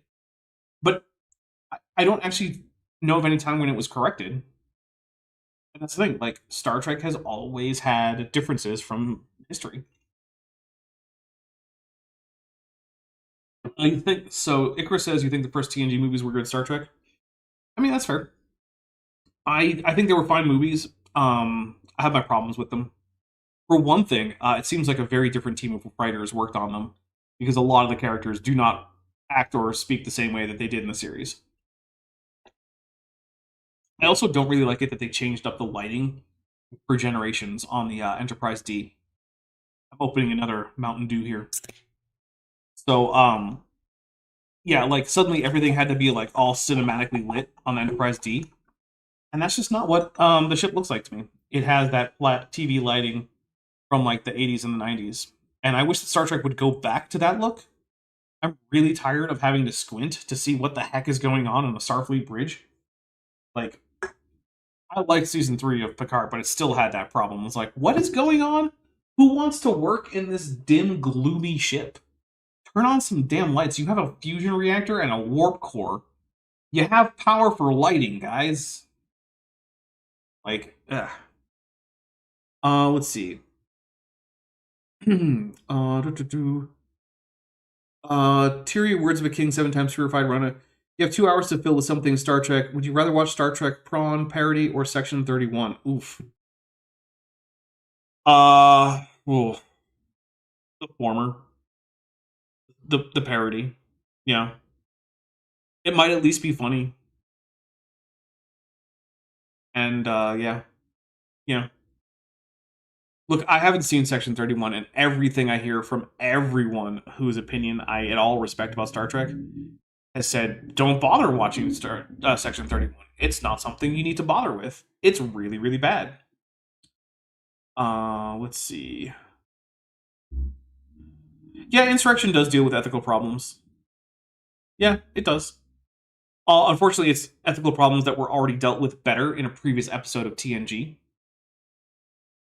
And also, Picard had the exact opposite response to that problem in TNG than he does in Insurrection, which is a weird... See, that's the thing, right? Insurrection does a lot of the things that I want a Star Trek movie to do, but it does it by, like, having inconsistent characterization and reminding me of a better episode of Star Trek. Rebecca Justiniana says, I hate the darkness that has descended on most of cinema. It's a similar problem, I think, to like the fact that like now you have to turn on closed captions to hear basically or to encounter any of the dialogue in a lot of movies. Because both of those have to do with the actual range of available sound or light, basically. So a lot of screens have gotten so that they can have a higher range of dark to light values. So the lights are brighter and the darks are darker. And as a result, you can have more subtlety in your lighting. And an easy way to do that without blinding people is to just turn down the darkness of most things and have subtle differences within that darkness with that higher dynamic range. Which, okay, yeah, that's true, but it still means I'm squinting a lot because my eyes aren't that great. And the similar thing happens with volume in movies, right? The available amount of like the quietest sounds that can be easily reproduced with current speakers versus the loudest sounds that those same speakers can safely produce is pretty wide now. And so movies are a lot of times mixed to take full advantage of that entire range. But one of the things that means is that the loudest sounds I want to turn down because they're going to feel like they're going to burst my eardrums. But if I turn those down, then the quieter sounds, like a lot of the dialogue, becomes inaudible. And so,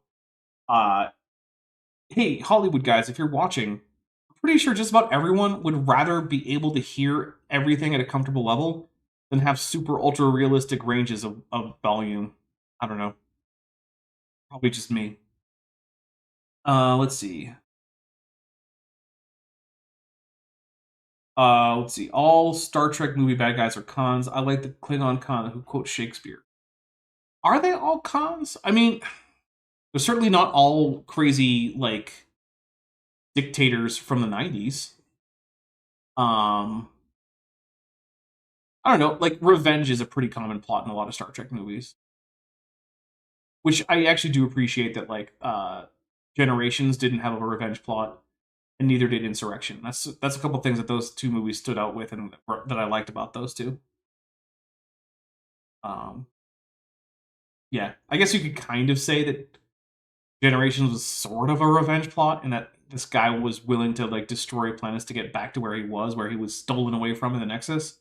But I don't know. I don't think that's really revenge. Let's see. Chris McDaniel says, I just like the people who say Star Trek is woke. I'm like, I'm sorry, have you ever watched Star Trek? Yeah, Star Trek has always been fairly politically to the left, and I do not get why people pretend otherwise. It doesn't make any sense to me. Like, Star Trek is not a right-wing show. If you're on the right and you like Star Trek, that's great, but like, let's not pretend that it's not a fairly left-leaning show. It absolutely is. I mean, it's been tackling like systemic inequalities and racism and whatnot since the original series. Let's see.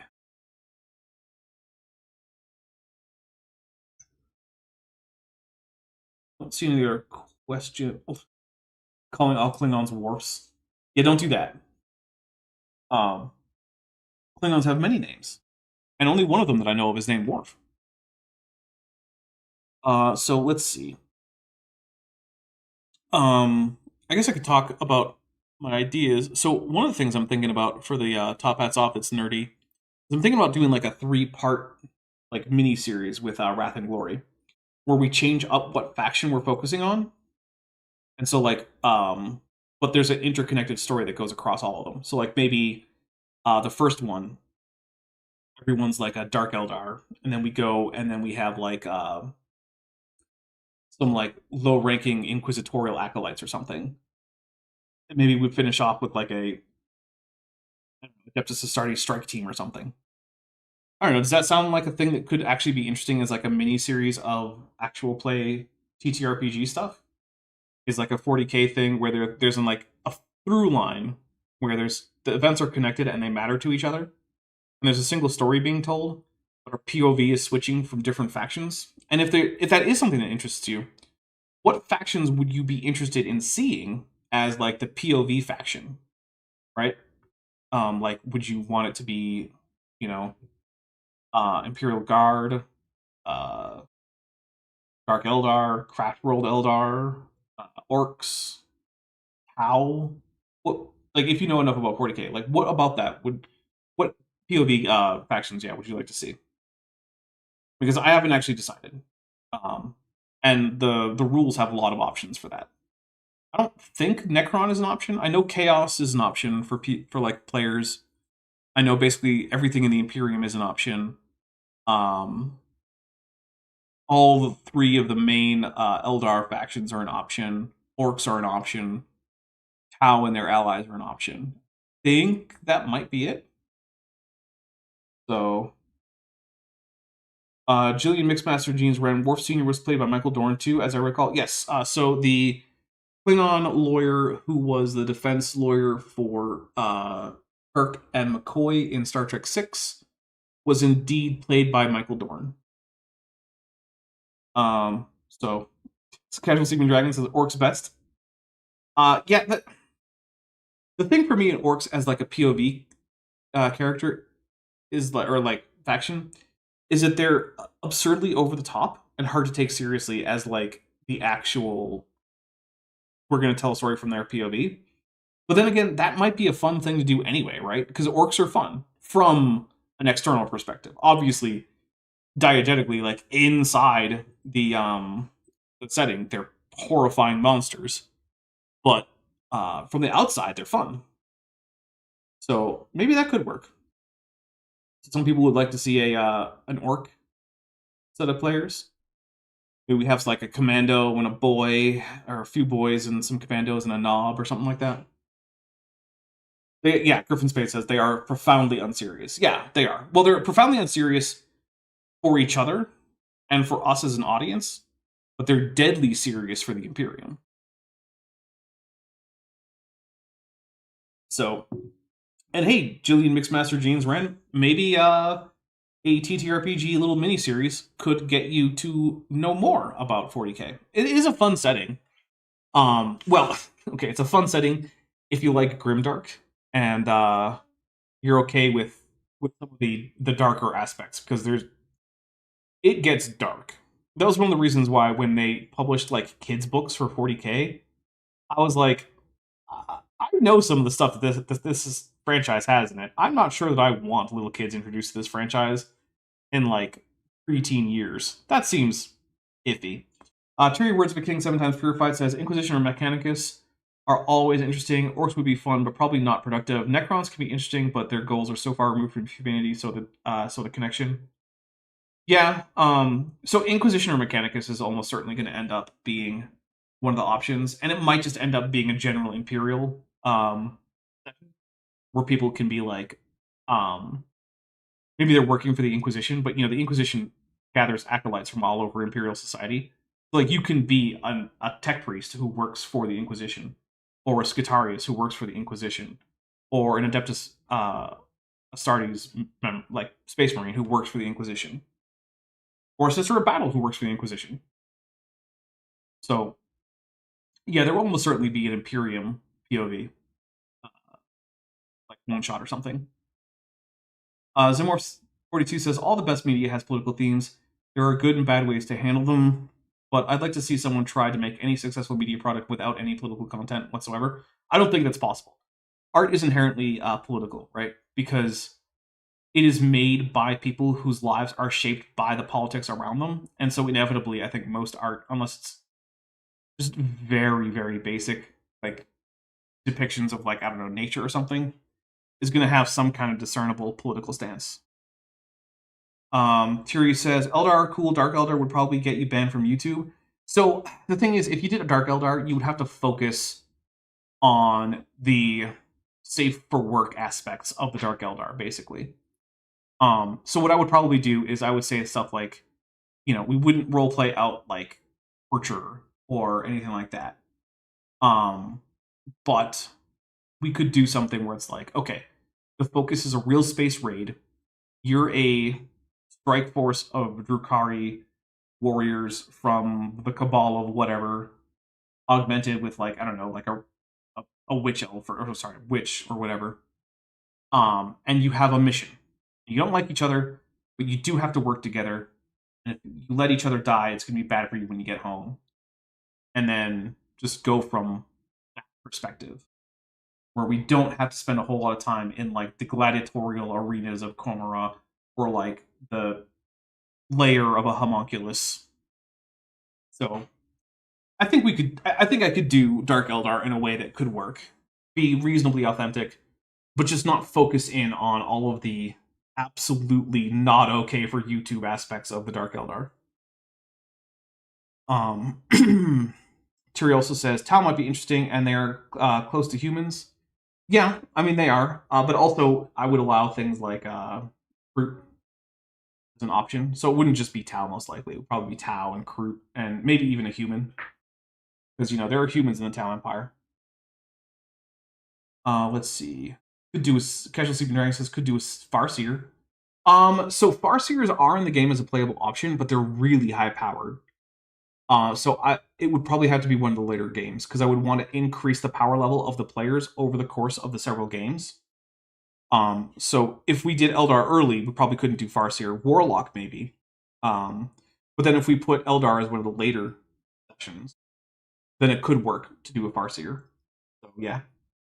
Right-Handed Sith says, no one expects the Inquisition. In 40k they do. They really do. In fact, they think, some people are superstitious and think that just mentioning the Inquisition will attract their attention. Let's see. Robert Edsett says, if it involves moral actors, then art cannot help but be political. Yeah, there's some definite truth to that, especially when one side of the political spectrum has significant and serious moral differences from the other, which isn't always necessarily the case. It doesn't have to be the case, but it certainly does seem to be the case right now in a lot of places, including this country that I live in. So, let's see. Captain Steven Dragon says, no torture orgies? Yeah, torture orgies should probably be left off camera in terms of a YouTube-friendly tabletop RPG session. Not a great idea for keeping the thing monetized. Fury Words of a King says, sometimes the Inquisition does not expect the Inquisition. Also true, despite the fact that pretty much everyone in 40k expects the Inquisition. There's definitely been times when, like, two Inquisitors end up, like, accidentally coming into conflict. Yeah. Alkerman Spade says, our politics makes all art political. I don't know if it's unique to any particular set of politics. I think it's just a common thing in politics, or just in art in general.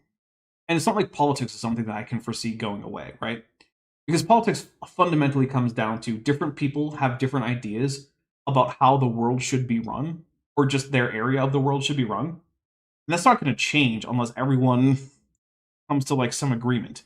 And there's some basic things that everyone agrees about, right? Like, we should probably make murder illegal. It should probably not be just allowed. But even within that, like, different societies will have different and different people within different societies will have different ideas.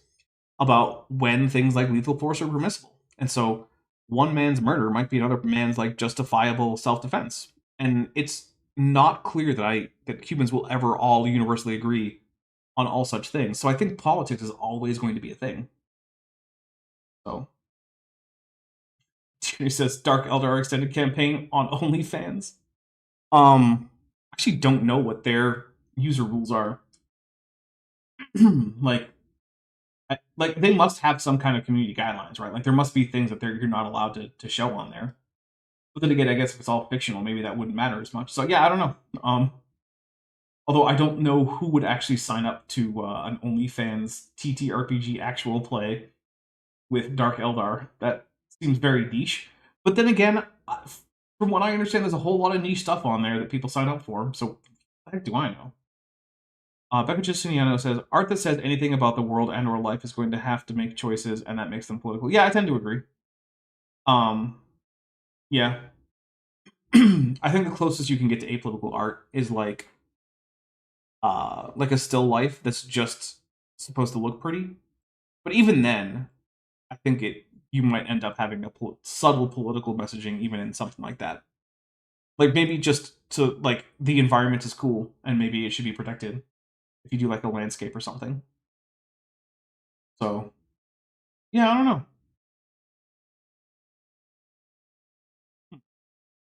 But yeah, so actually one of the reasons I was thinking Dark Eldar for a game, despite the the RP problems that come with them, is that in the rules that I have for Wrath and Glory, there are a lot of Dark Eldar archetypes that you can play as that will work for a wide range of power levels. And that's the case to a larger extent than it is with the like the Craft World Eldar or the Harlequins. So the game works in like there's 4 tiers, right? And each tier is basically like how powerful your characters are overall, how influential they are, how well known they are. At tier 1, you're just some guy. Some guy in whatever faction you're in. You're about as average as it gets. And then by the time you're in tier 4, you're talking like that's where like Primaris, Space Marines, Inquisitors, Archons, that's where those guys are. Autarchs, things like that. And so that's the sort of spread. And the Craft World Eldar archetypes really hover around tier 3. Because pretty much all they have pretty much all of the aspect warriors as playable archetypes. And basically every aspect warrior is a tier 3 archetype. But if you go over to the Dark Eldar, like the Cabalite Warrior, the Witch, I think the Scourge, and the Hellion are like all tier 2. And so if you wanted to have a lower tier game, Dark Eldar, if you want to do Eldari at all, Dark Eldar are just easier to do. Because if you do like a tier 2 game with Eldar, pretty much everyone is going to be a like a Corsair, a Guardian, or a Pathfinder. Like everyone is going to be one of those 3 things. Can't even be a Warlock, as far as I remember. I think Warlocks are like tier 3. So, yeah, that's one of the mechanical problems of doing the Craft World Eldar at a low tier level. Let's see. Luckily, in Malibu, Marsupial Kennedy says, like drawing a still life of fruit, but not including pineapple because it's gross and icky. Or because of the horrible political history of pineapple growing in, say, the Pacific Islands. Like, did you know that Hawaii was a sovereign kingdom that was basically annexed by the United States so that the Dole Pineapple Company could have land to grow pineapples on? Yeah. The United States conquered an entire independent sovereign kingdom so that one company could grow pineapples there. Griffin Spade says, your Dark Eldar is sent on a suicide mission because you're not edgy enough. Oh, that would actually be pretty funny. Jillian Mixmaster Jeans Ren says, hey, pineapple gets super interesting historically. Tasting History just did an episode about that. I have not seen the Tasting History episode about that, but it is definitely true that pineapple gets super interesting historically. often in dark ways. But that's how history often is. Tiri says, I have a Dark Eldar Harlequin Inari army, so I really like the faction. You should send me some pictures of that, because I'd be interested to see what you got there. Casual Sleeping Dragon says, hear me out, Tyranid campaign. I don't know the rules, by the way. I don't think there are playable Tyranid options. There might be playable Genestealer options. Play like as a Genestealer cult? Maybe. But, yeah, I don't think other than that there... Even that, I don't think there are, but there are no... Like, you can't play a Gaunt or a Warrior, as far as I know. You could play against them. They could be the main antagonists. Let's see. So like Lyin says, I absolutely did not know that. That's a better reason to not include pineapples, honestly. Yeah, it turns out that even when it comes to fruit, it's hard to avoid politics if you know history. Mixie for $2 says, you can't separate art from politics / society, art history 101. Yeah, I generally agree, right? Like, I try to come up with like, well, could I do a piece of art that doesn't have any politics at all? And the thing is, even if I don't intend it to, that doesn't mean it doesn't. Because one of the other things is, the meaning of art is what the people viewing the art, or encountering the art, I suppose, because it could be, you know, music or whatever. It's the meaning they get out of it. And because people tend to be political, people are going to get political things out of it. Let's see. DM Wing says, one day I'll get my Chaos Space Marines out of storage. Ooh, what is your Legion of choice? When it comes to Chaos Legions, I have a really big soft spot for the Chaos Undivided Legion. So for me, if I'm gonna do stuff with Chaos Space Marines, I really like the Alpha Legion, the Iron Warriors, and the Night Lords. Of the One God Chaos Legions, the Death Guard are my favorite. I'm not a huge fan of the World Eaters, because quite frankly, just an army that's just all melee berserkers is kind of boring. With the Thousand Suns, I don't know, Rubric Marines just don't do it for me. I just don't get it. It's like, you're dust and like you're led by a sorcerer maybe who can cast a spell or two. Like, okay, I guess, sure, whatever. Then for the Emperor's Children, I mean, I like the glam rock aesthetic that Noise Marines have. But I don't know. I find painting light pink to be a pain. So I don't do much with them. Yeah.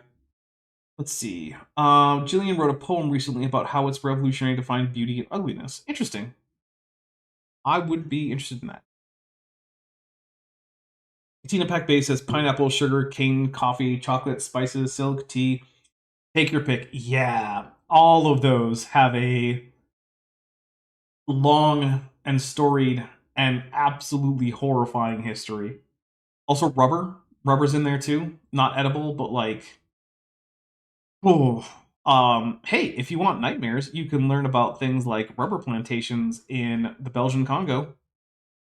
But maybe don't be eating when you read about that stuff, because I'll be honest, the Belgian Congo is... If you know a lot about the Dark Eldar lore, you might think it's based on the Belgian Congo. Yeah, it was really, really bad. And Belgium doesn't seem to catch enough shit for it. They should catch more. It was horrific.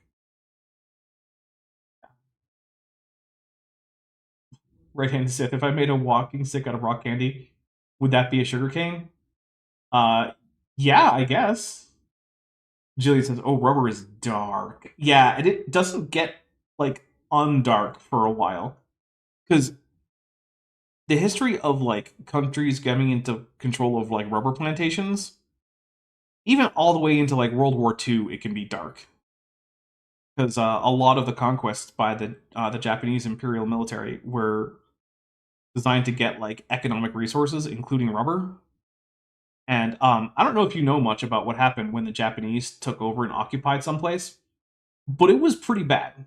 In fact, when the Japanese decided to start taking over parts of mainland China, there were Nazis there, right? Because there were diplomats and businessmen and whatever.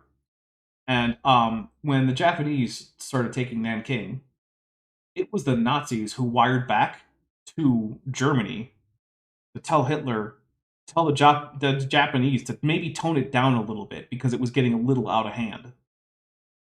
That's how bad that was. So, like, oof, yeah. All the way into World War II, rubber has a dark history. Yeah, it's probably a good thing that nowadays most of the things that we think of as rubber are actually not taken from rubber trees. Thierry says, just recently saw a documentary about nutmeg, pretty interesting, but also dark in some places. Yeah, it's... Look, history is very interesting, but holy crap, is it just horrible in some places. But hey, you know what? We have had that extra hour. Thank you very much, everybody. I hope you had fun with this extra hour of just doing nerdy stuff. And thank you for your feedback on my ideas for a Wrath and Glory sort of multiple one-shot strung together. So, yeah, Japan and Chill are antonyms historically, says Alex Markle. Yeah. Terry Words of King 7 times certified says, sadly, GW made Chaos Undivided Army is not really a thing anymore. One reason I don't like the newer editions is that they took away a lot of different options of everything but Marines. Yeah, I've heard about that too. All right. Thank you, Becca Justiniano. All right, so we're going to get out of here real quick. We have the first episode of something on Thursday. Let me double check what it is because I don't remember. Let's see. Creationist fails to even state his case. So this is Randy Galuza. He's going to be talking about continuous environmental tracking. So remember, Randy Galuza is the guy for whom the Trojan Source drink trigger was invented. So yeah, tune in for that. That's going to be at 11 a.m. on Pacific time on Thursday. Friday, something's going to be happening at Top Hats Off at 5 p.m. Pacific. I just don't know exactly what yet. I'm hoping it's the finale of Star Trek Lexington, but it might not be. Then let's see. On Saturday, I'm going to be doing a stream all about the basics of linguistics. We're going to talk about some basic stuff like what does it mean to be a language? What is the relationship between the signifier and the signified in terms of lexical terms? What is the difference between a word and a lexical item? What's a morpheme? What's a lexeme? All that stuff. So, yeah, it's going to be me and Vishanti and Kip Davis, none of whom are linguists, but that's okay because all of us have done enough study of foreign languages that we're familiar with these basic linguistics terms. So, tune in for that. And then, of course, on next Tuesday is another Kent with Bent. I am back in my Starfleet uniform, and Bent is in a tutu. So there you go. All right, with that, stay safe, everybody. Have a wonderful rest of your week. And if you are a member or a patron, a new video did go up for early access just today. So check that out. And I will talk to all of you later. Hey, before you leave, I just want to take a second to thank my patrons and channel members, especially those pledging $20 or above. Ben Tovend, Furrevara, Tapioca Weasel, Whispers, Elron Teller, Ian Chen, Kelvin Brostic Van Mennen, Landon Knoll, Mabry Babby, Sphincter of Doom, Wallace, Max Cherry, North Texas Fossils, John Ackerman, and Strawberry Vein. It's because of my channel members and patrons whom you're seeing on screen that this channel can stay afloat. Without you, it would all shut down. If you want to join the team, there's a link to join the channel below this video, and there's a link to join the Patreon in the description. On the Patreon, you can get a 10% discount for pledging annually, and either way, you get early access to virtually all of my scripted videos, often 3 to 5 months before they come out for the general public. Thanks for watching.